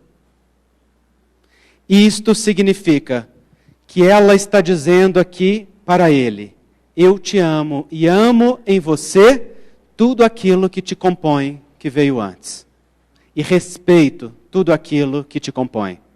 Não se trata se eu concordo ou discordo, se eu acho bonito ou se eu acho feio. Eu simplesmente respeito. Igualmente ele olha e diz para ela: em você eu amo também os seus pais e tudo aquilo que veio deles. Mas se ela traz uma ferida da relação com a mãe não resolvida, ou com o pai, e se queixa aqui como uma criança, que não teve, não foi, etc. E ele, que às vezes trouxe também, olha para ela e concorda com ela, e tenta ocupar o lugar daqueles, para ela, então o que acontece? Ele vai estar aqui dizendo para ela, eu sou um pai melhor para você. Eu faço aquilo que aqueles incompetentes não fizeram. Pode vir cá, dá licença. O que acontece aqui? Ele agrava no coração dela as queixas daquilo que veio antes. E ao invés de ajudá-la a caminhar para a solução, caminha mais rápido para o fundo do poço. E isso vira uma briga contínua aqui, de queixa, exigência e tentativa de compensação. No entanto, se ela se queixa, mas dentro do coração ele diz, tá certo, algo te faltou, mas aquilo que eles te deram é tão grande que eu, quando te amo, sou profundamente grato a eles por você existir. Então, no coração, ele ama de uma forma completa aquilo que ela ainda não pôde dar um lugar no seu coração. E então, com isso, essa relação se torna uma medicação e não um agravamento da relação. Porque então ele vai estar para ela inteiro, respeitando o que há nela e sabendo que o que há nela só pode ser curado por ela mesma, dentro dessa busca que é dela, no movimento de casal. Então, quando nós olhamos para os dois sistemas, nós respeitamos aquilo que está lá. Não importa o que teve ali. Ali pode ter tido abandono, violência, pode ter tido várias coisas. Sim, várias coisas tiveram que nos marcaram, mas não nos definem. Porque na vida adulta nós podemos ressignificar tudo. E se então ele olha para ela e diz, eu te acolho e te aceito com todas as suas marcas e com todas as suas feridas. Não sou um pai melhor para você, mas sou alguém igualmente também, abençoado e ferido. E nós dois juntos vamos nos ajudar a aprendermos o melhor olhar para os nossos sistemas e para a nossa vida a dois. Então isso aqui pode florescer com muita força. Que é aquele movimento de um de frente para o outro, olhando para a vida. Está claro isso aqui, gente? Então, esse movimento é muito importante. O que veio do sistema antes precisa ser tomado com força e com honra. Obrigado. Então nós acertamos, hein? Acertar. Obrigado. Então, só uma amostrinha para vocês verem algo da lei de equilíbrio, né? Isso aqui tem muitas e muitas outras nuances que a gente poderia ficar num seminário longo, né?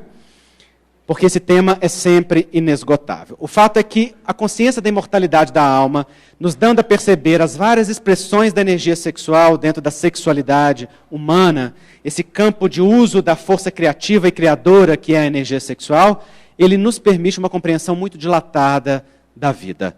E isso nos ajuda a bem aproveitar as oportunidades encarnatórias, redentoras que o coração nos oferece. Há pessoas que dentro de uma visão superficial dizem assim, vou tolerar este homem até desencarnar, depois nunca mais quero ver. Ou vou aguentar essa mulher até o final da encarnação, depois nunca mais quero ver. Isso é a mesma coisa que dar entrada na petição para a próxima encarnação. Isso é assinar o documento. Por quê? Porque significa que compreendeu somente uma parte do processo. Já contei para vocês, mas vou contar de novo porque é ilustrativo, o caso daquela mulher que deu nome à Casa Espírita que eu fiz parte durante tantos anos lá em Minas Gerais. Uma mulher que eu brinco que era uma mulher arretada, uma mistura de mineira com baiana, daquelas que sabia fazer e acontecer. E ela era merendeira de escola, nunca ganhou um salário mínimo, no entanto, teve 6 filhos, adotou mais 3 casais de idosos e dava sopa para a comunidade.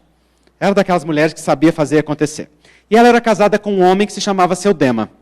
E o Seu Dema, de fato, era o Dema. Os dois viviam em pé de guerra. Brigavam feito cão e gato. E eu falo que o Dema não era um homem muito esperto, não. Porque um dia ele virou para ela e disse assim, senhora decida, ou eu ou os trabalhos sociais que a senhora faz. Que inocência, gente. Antes que ele acabasse de falar, as roupas dele estavam voando pela janela. E ela falando para ele só voltar na hora que aprendesse a respeitar o trabalho que ela fazia. Era daquelas mulheres mais impositivas, né? Uma mulher mais conectada ao pai, mais yang. E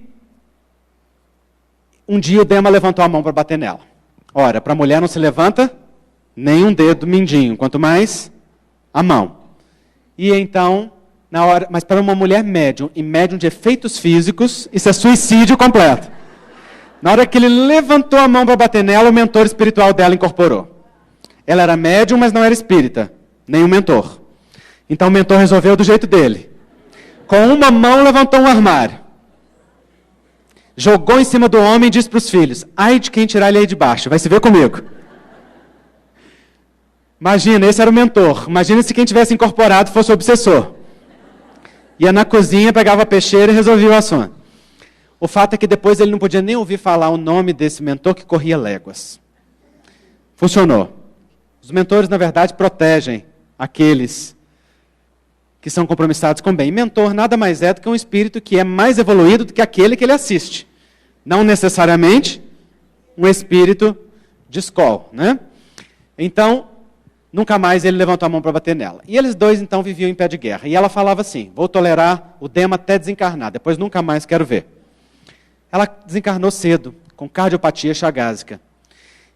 E a primeira mensagem que ela mandou para o filho, através de Chico Xavier, começava assim: meu filho, agradeço a Deus a oportunidade misericordiosa de retornar à vida física com seu pai. O filho disse: não é mamãe, é obsessor. Mamãe escreveria qualquer coisa, menos essa frase. Mas ela continuou: porque quando cheguei do lado de cada vida, tive acesso aos nossos registros espirituais e pude perceber que nós dois temos voltado muitas encarnações juntos como casal, sem até agora termos aprendido verdadeiramente a nos amarmos. Daqui para frente ser-lhe-ei protetor espiritual. O que ela estava dizendo, gente? Ela estava dizendo: nós já reencarnamos muitas vezes no Pornéia e no Eros. Já desenvolvemos alguma coisa de filia, mas muito pouco. Mas até agora não aprendemos ainda a estruturar a nossa relação como filia e estamos esquecendo do amor ágape. Daqui para frente eu vou experimentar o ágape com ele. Ou seja, vou cuidar dele como um espírito familiar querido que o ama sem esperar retorno disso. E assim foi. E ele continuou o Dema. Quando ele foi desencarnar, os espíritos estavam preocupados com ele, porque você sabe que nós continuamos do lado de lá a vida que temos aqui. Não tem nenhuma transformação miraculosa. E eles precisavam da sintonia mental dele. Então precisavam que ele estabelecesse uma conexão mental. Precisavam evocar nele uma lembrança feliz. Qual era a lembrança feliz dele? O dia do casamento. Porque enquanto nós estamos nas ilusões da paixão, a gente só vê o Eros e o Pornéia, não é assim? É uma alegria completa. Mas lembraram desta evocação e ela foi muito feliz.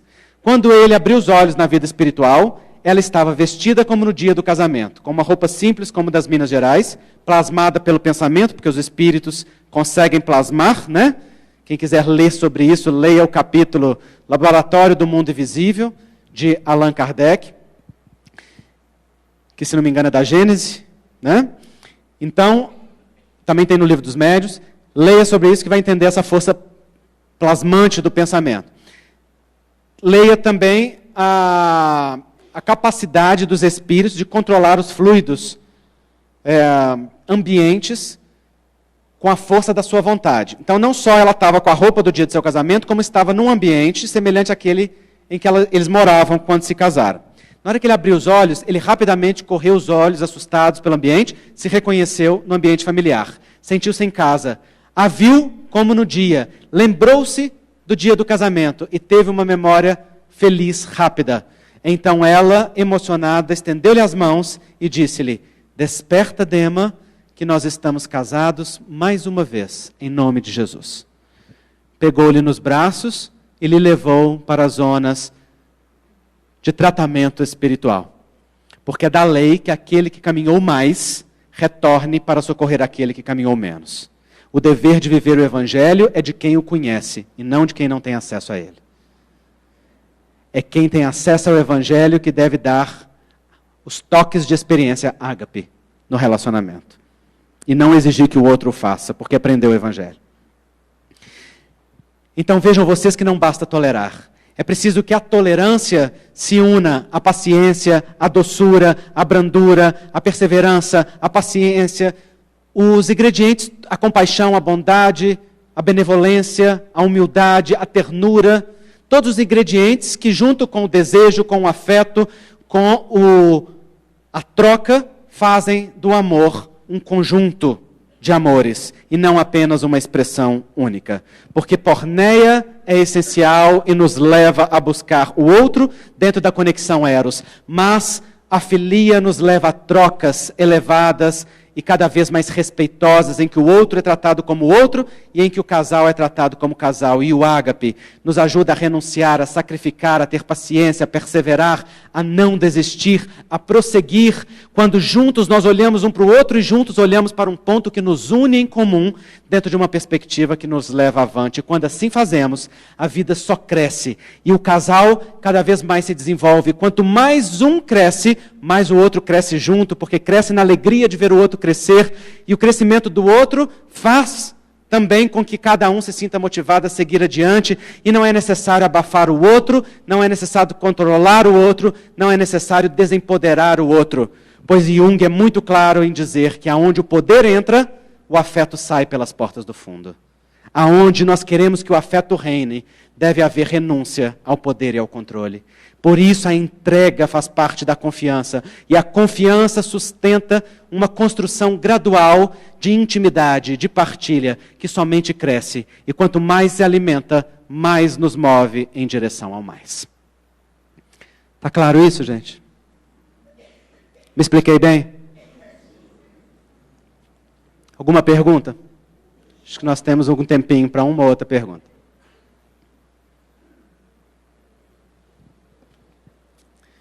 Quando vocês pensam na pergunta, quero dizer que todo o conteúdo do livro, claro, da palestra, aliás, está no livro, né? Amor a Dois, os relacionamentos afetivos na visão sistêmica e espírita. E ali também vocês encontram meus outros livros.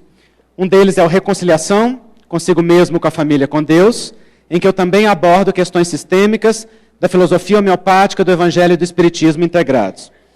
Alto Amor e Outras Potências da Alma é o meu livro em parceria com o Espírito Dias da Cruz. A citação que eu disse hoje do Dias da Cruz está, se não me engano, nesse livro. Sobre sexualidade tem o livro Homossexualidade sob a ótica do espírito imortal, em que eu abordo a orientação sexual à luz da imortalidade da alma. E o livro Transsexualidade sob a ótica do espírito imortal, em que eu falo da orientação de gênero, que é da identidade de gênero, que é diferente da orientação sexual. Se você não sabe a diferença entre uma e outra, você precisa ler os dois livros urgentemente, por favor. Porque são muito confundidas orientação sexual com identidade de gênero. Doenças ou transtornos espirituais são vários temas abordados na linguagem médica, psicológica e espírita. É um seminário com Divaldo Franco, e nós retiramos os temas médicos da obra do Manuel Filomeno de Miranda, da psicografia do Divaldo. Então, é uma visão bem completa. 3 livros do Espírito Dias da Cruz, Pílulas de Confiança, de Esperança e de Amor, que são mensagens diárias para a nossa elevação do pensamento. Um livro para trabalhadores de reunião mediúnica, que eu quero muita atenção de vocês para esse livro. Quem trabalhar em reunião mediúnica, leia esse livro, porque são simplesmente 50 anos de experiência mediúnica do Jaider, o autor do livro. Vocês conhecem alguém que tem 50 anos de experiência mediúnica? Muito poucas pessoas. E aqui ele narra técnicas de abordagem a espíritos mais refratários ao acolhimento fraterno na reunião mediúnica. Fruto de experiência de muitos anos. Esse mesmo autor, que é psiquiatra, escreveu o livro Saúde Mental, onde ele relata 147 casos, 47 casos da sua prática clínica, onde questões de espiritualidade estão envolvidas com as questões de saúde mental. O que levou a dar certo e o que não levou. Inclusive um caso muito interessante de reencarnação comprovada de um nazista como um esquizofrênico hebifrênico. É um nazista que é um irmão nosso que começou a escrever e falar em alemão no Hospital Espírita André Luiz, que é um hospital psiquiátrico. Foi estudado o que ele escrevia e falava e descobriu que eram nomes próprios e explicações de nomes próprios. Todos os nomes eram reais, todas as explicações também. Todos os nomes eram de altos chefes do comando nazista. Ele demonstrou conhecer a história do nazismo da Segunda Guerra em detalhes. Acontece que ele adoeceu com 9 anos de idade, e desde 9 anos de idade mora em hospitais sem nunca ter tido acesso nem à educação formal, nem a livros, nem à internet.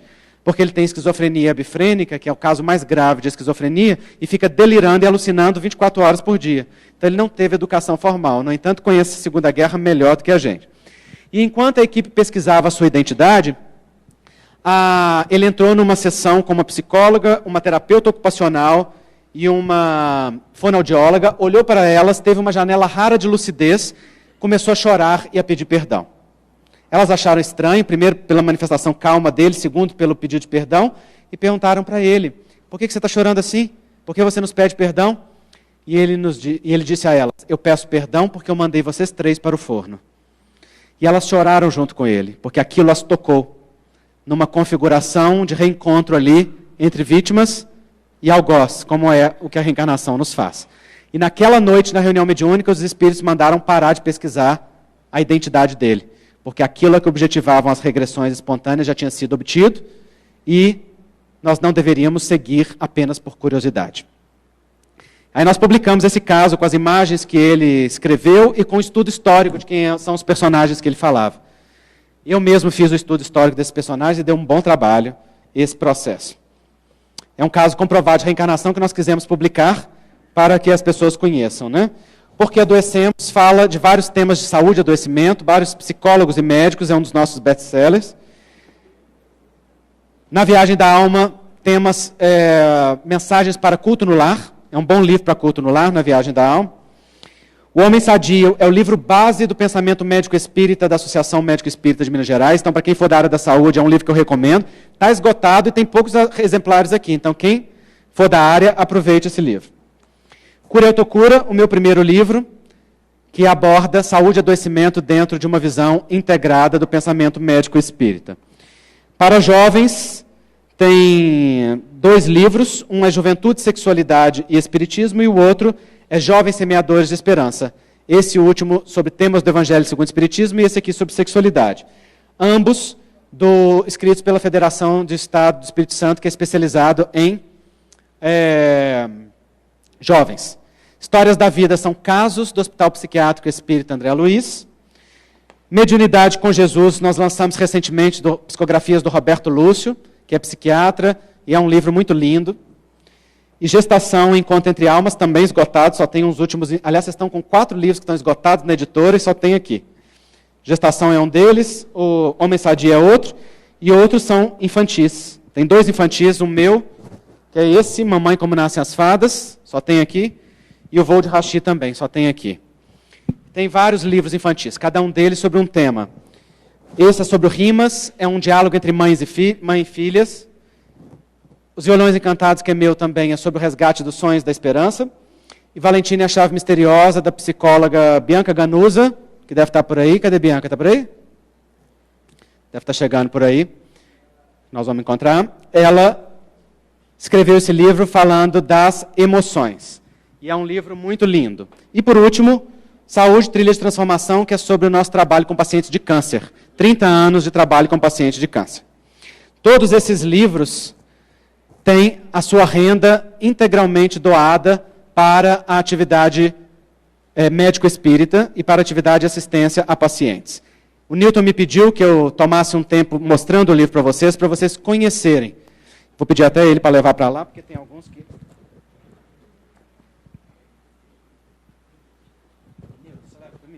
Leva para lá, por favor. Senão vai faltar lá. Aqui.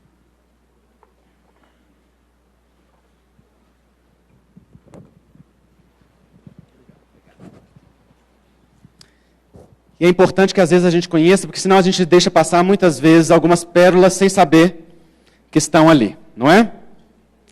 Muito bem, perguntas? Tá.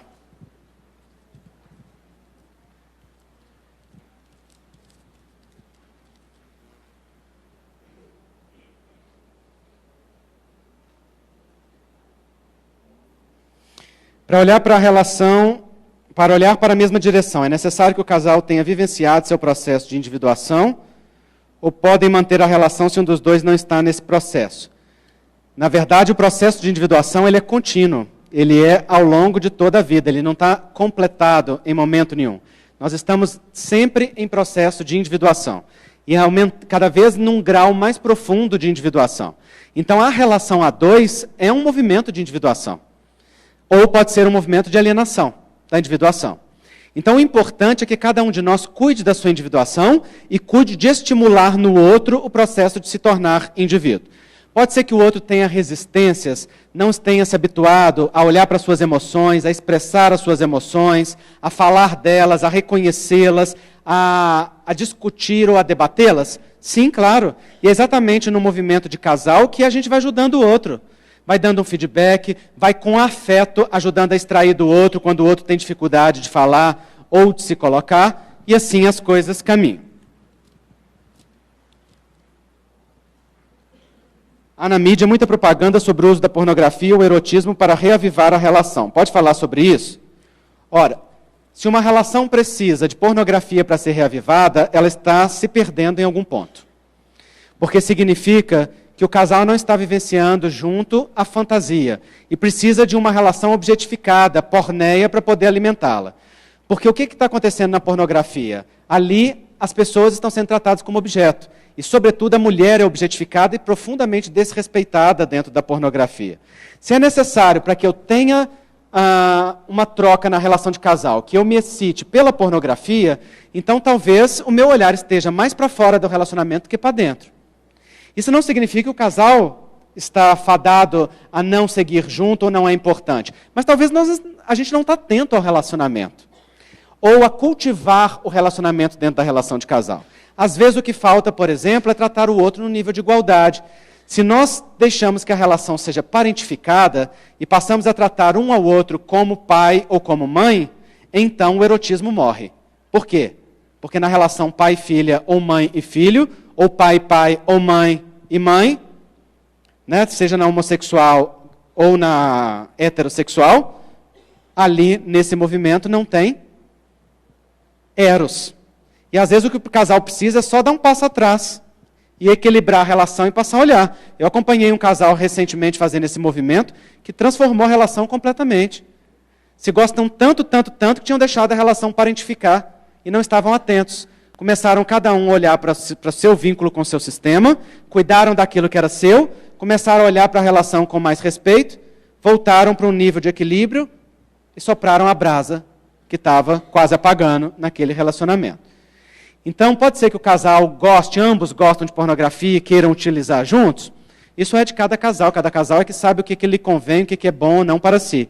No entanto, o que eu chamo a atenção é para perceber se o casal precisa, obrigatoriamente, de se excitar ou de fantasiar o tempo todo a outra pessoa para poder ter algo naquela relação ali está se perdendo. Talvez precisem cultivar, talvez precisem de tempo para si. Muitas vezes o que acontece, por exemplo, quando os filhos nascem, os filhos passam a ser prioridade, num primeiro momento. Claro que tem que ser assim, porque nos primeiros meses, até o primeiro ano, mais ou menos, é uma questão, a mulher, sobretudo, tem um instinto de preservação que é igual o da leoa de proteção sobre aquela cria. A conexão fica intensamente com aquele bebê que nasceu no seu ventre, que alimentou-se nas suas entranhas. Ou seja, cresceu dentro de si e com o qual tem uma relação muito profunda de sobrevivência. No entanto, se, passado esse período natural, o casal não atenta para si, o casal começa a se perder. Então, se os seus filhos se tornam o número 1 do casal, e o casal não olha para si, então aquele casal começa a se afastar dentro da relação. Muitas vezes o sintoma do afastamento é a perda da libido, ou uma depressão. Acontece que a lei da ordem, que é uma lei sistêmica importantíssima, diz que quem veio antes, quem vem depois, vem depois. Simples assim. Na relação entre casal e filhos, quem veio primeiro? Casal. Quem é mais importante? Nessa todo mundo fica na dúvida. Por quê? Porque nós damos aos filhos uma importância elevada. Os filhos não são maiores do que o casal. O casal veio antes. O casal segue durante. Depois que os filhos saírem de casa, o casal segue junto, se tudo caminhar bem entre eles. Os filhos são continuidade do casal. Então o casal precisa estar se olhando sempre. Inclusive quando o casal se olha com respeito, os filhos se sentem seguros. E é por isso que os filhos querem sempre juntar os pais separados. Porque amam a mistura que está junta em si. E querem, por amor, juntar fora aquilo que está junto dentro. E quando não podem, quando, por exemplo, tem uma alienação parental ou quando não lhes é permitido amar uma dessas duas metades, eles sentem isso como uma ameaça de morte. E entram numa pulsão de morte. Tem que matar dentro de si, muitas vezes, o amor a um por fidelidade ao outro. Mas se o casal está atento a si, se cultiva e cultiva nos filhos o amor pelos dois, então os filhos têm a maior segurança possível. Por isso o casal deve estar de olho sempre em si para cultivar o crescimento da relação. E quando a mulher sofre violências físicas, morais ou psicológicas, até onde deve haver a tolerância? E quando o homem sofre? Porque o homem também sofre.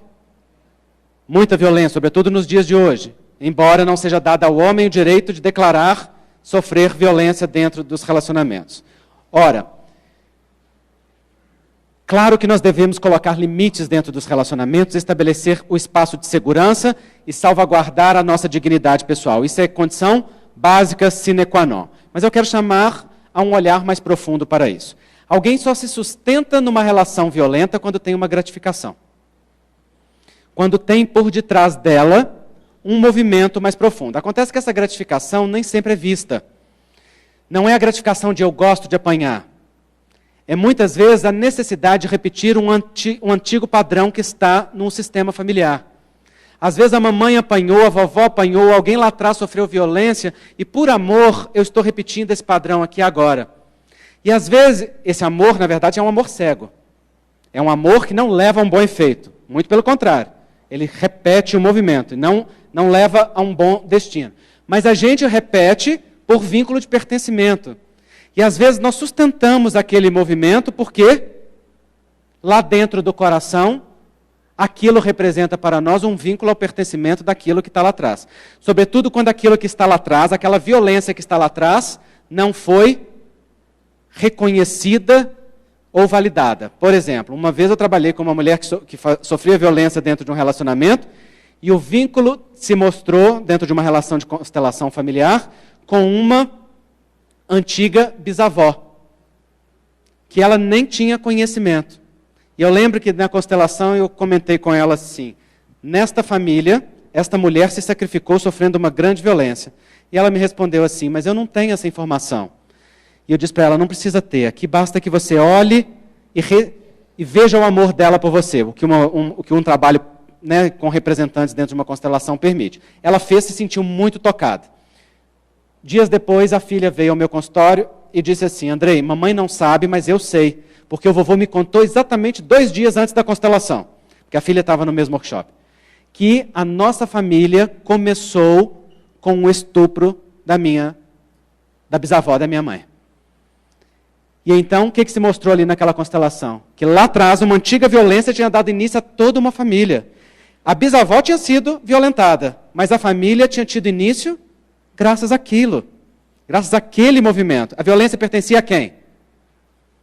A bisavó e ao bisavô, que estavam ali ambos excluídos. A vovó porque tinha um sofrimento decorrente dessa violência e o bisavô por ser considerado um homem mau.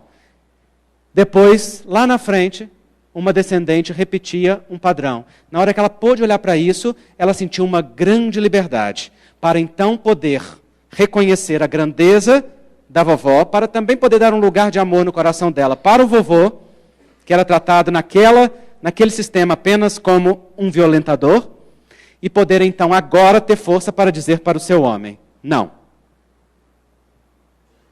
E olhar para aquela relação para ver se tinha um ponto de contato que os mantinha para além daquilo. Então, eu imagino que o que eu esteja falando é muito novo e talvez incompreensível para algumas pessoas, porque se trata do domínio das questões sistêmicas que demanda um entendimento mais profundo, mas eu quero só chamar a atenção aqui, e isso basta, que por detrás das dinâmicas que nós suportamos dentro das relações de casais, tem movimentos mais profundos que precisam ser vistos. E então, quando nós vemos esses movimentos, nós podemos nos posicionar e encontrar forças, muitas vezes, para reagir. Às vezes o movimento sistêmico que precisa ser visto é o respeito ao papai e à mamãe. Às vezes nós desrespeitamos o pai e a mãe, considerando-os muito negativamente, e não conseguimos amar em nós aquilo que é deles. E permitimos que aquilo que é deles, que está em nós, seja violentado pelo outro. Então, quando nós violentamos aquilo que nos compõe, aquelas duas metades que nos unem, nós permitimos que outros também nos violentem e outros também nos machuquem. Só dando 2 exemplos para vocês verem das muitas e muitas coisas que podem estar de trás e que às vezes a gente fala simplificadamente como, é falta de autoestima, é falta, como o machismo diz, de vergonha na cara, é falta de qualquer outra coisa, né? Exatamente. Ok? Então tem dinâmicas mais profundas. Bom, por último...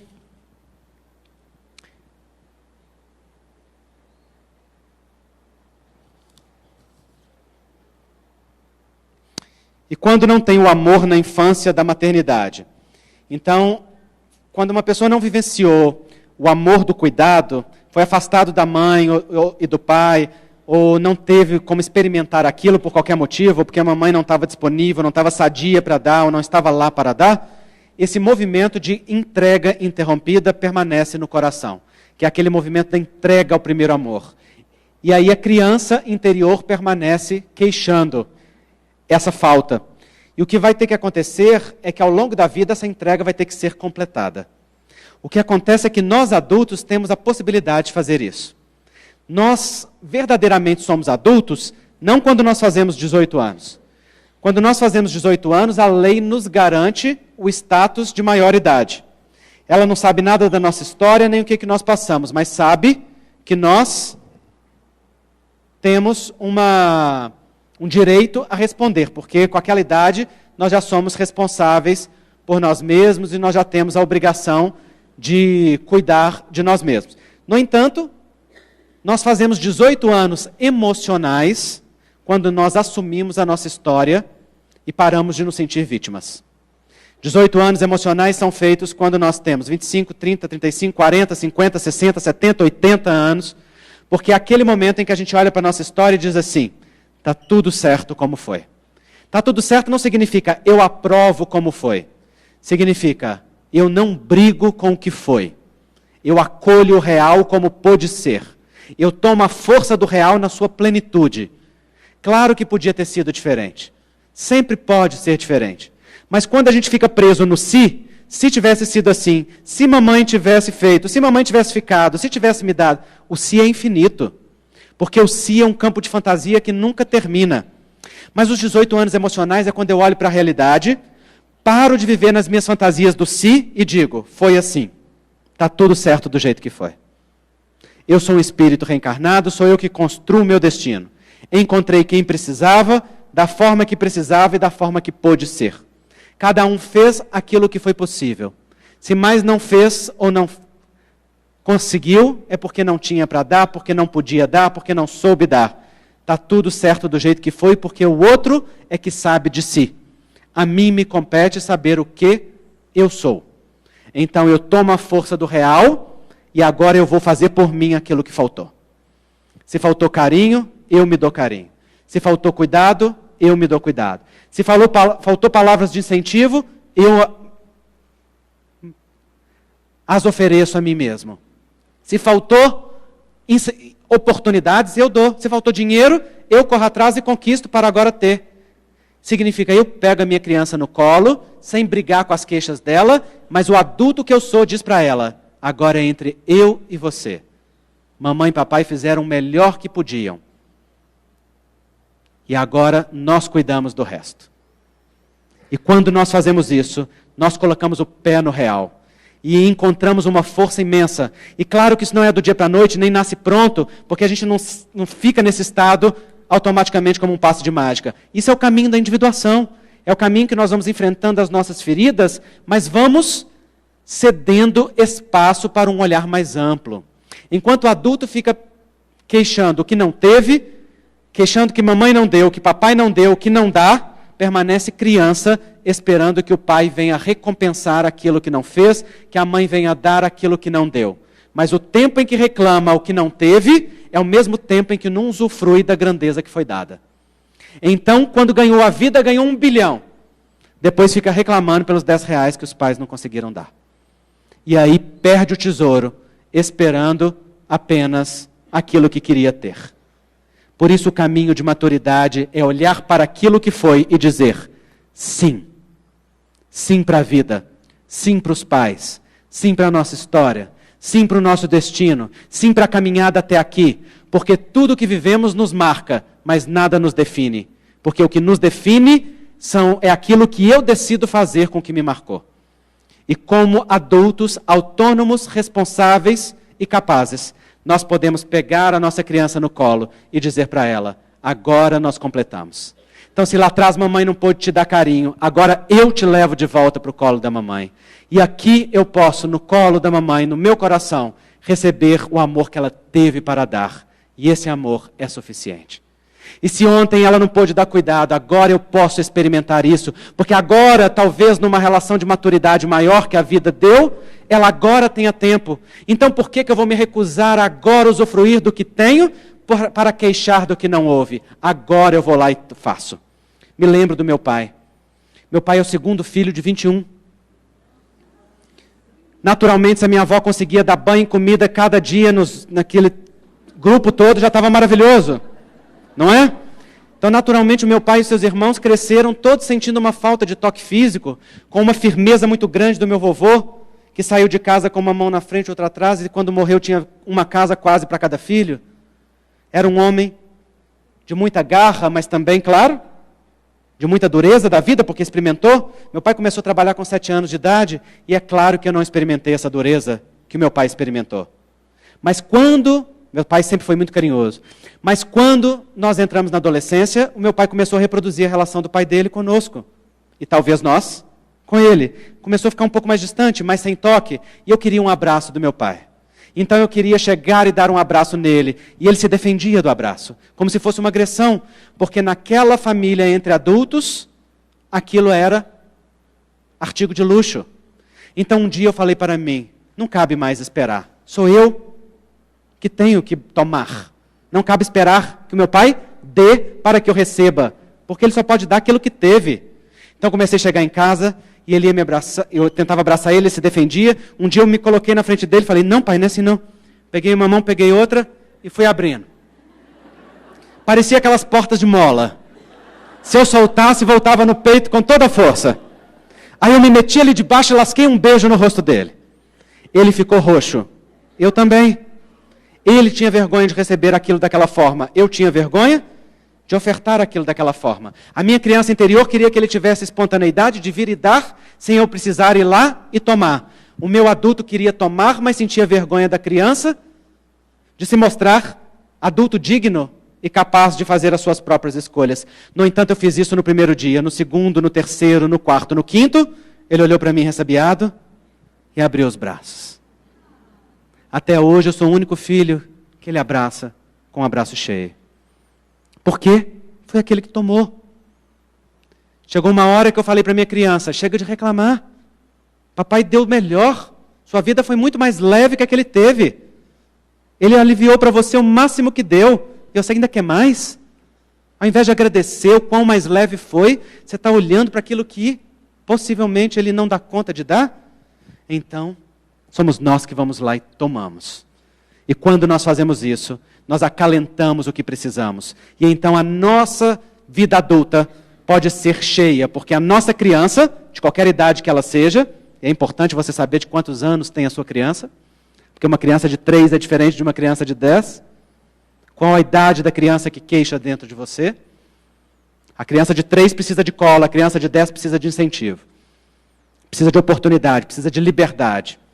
O que você precisa dar para a sua criança? Pega a sua criança no colo e dá para ela. E dá a você a alegria de dizer para ela, você pode amar livremente o papai e a mamãe. Eles são maravilhosos do jeito que são. Não importa o que fizeram, o que não fizeram, quanto deixaram de fazer. Assim, do jeito que são os pais certos para você. E graças a ele, você está aqui. E você existe. E isso basta.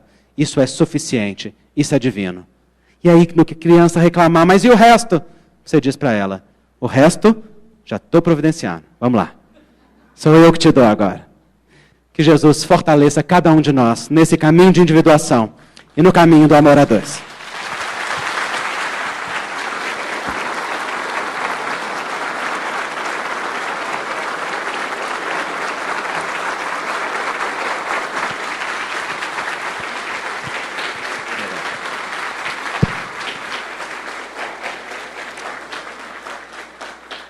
Quero agradecer o Caritas, o convite sempre carinhoso. E essa oportunidade de nós partilharmos. Algumas pessoas me procuraram para saber se podem renovar a sua adesão ao apadrinhamento da Fraternidade Sem Fronteiras. Podem sim, viu? Aqueles que pagaram com maquininha de cartão de crédito o apadrinhamento da Fraternidade Sem Fronteiras e quiserem pagar mais um ano, podem me procurar ao final, que a maquininha está conosco, e a gente passa novamente. Para quem não conhece, Fraternidade Sem Fronteiras é uma ONG que hoje tem 30 centros de acolhimento na África, e cuida de 15 mil crianças órfãs nos seus centros de acolhimento. Além de refugiados venezuelanos, além de crianças em Madagascar, além agora de pessoas e famílias no sertão brasileiro, que nós estamos começando a trabalhar, na microcefalia, no Nordeste, e também outros projetos que em breve vocês vão saber.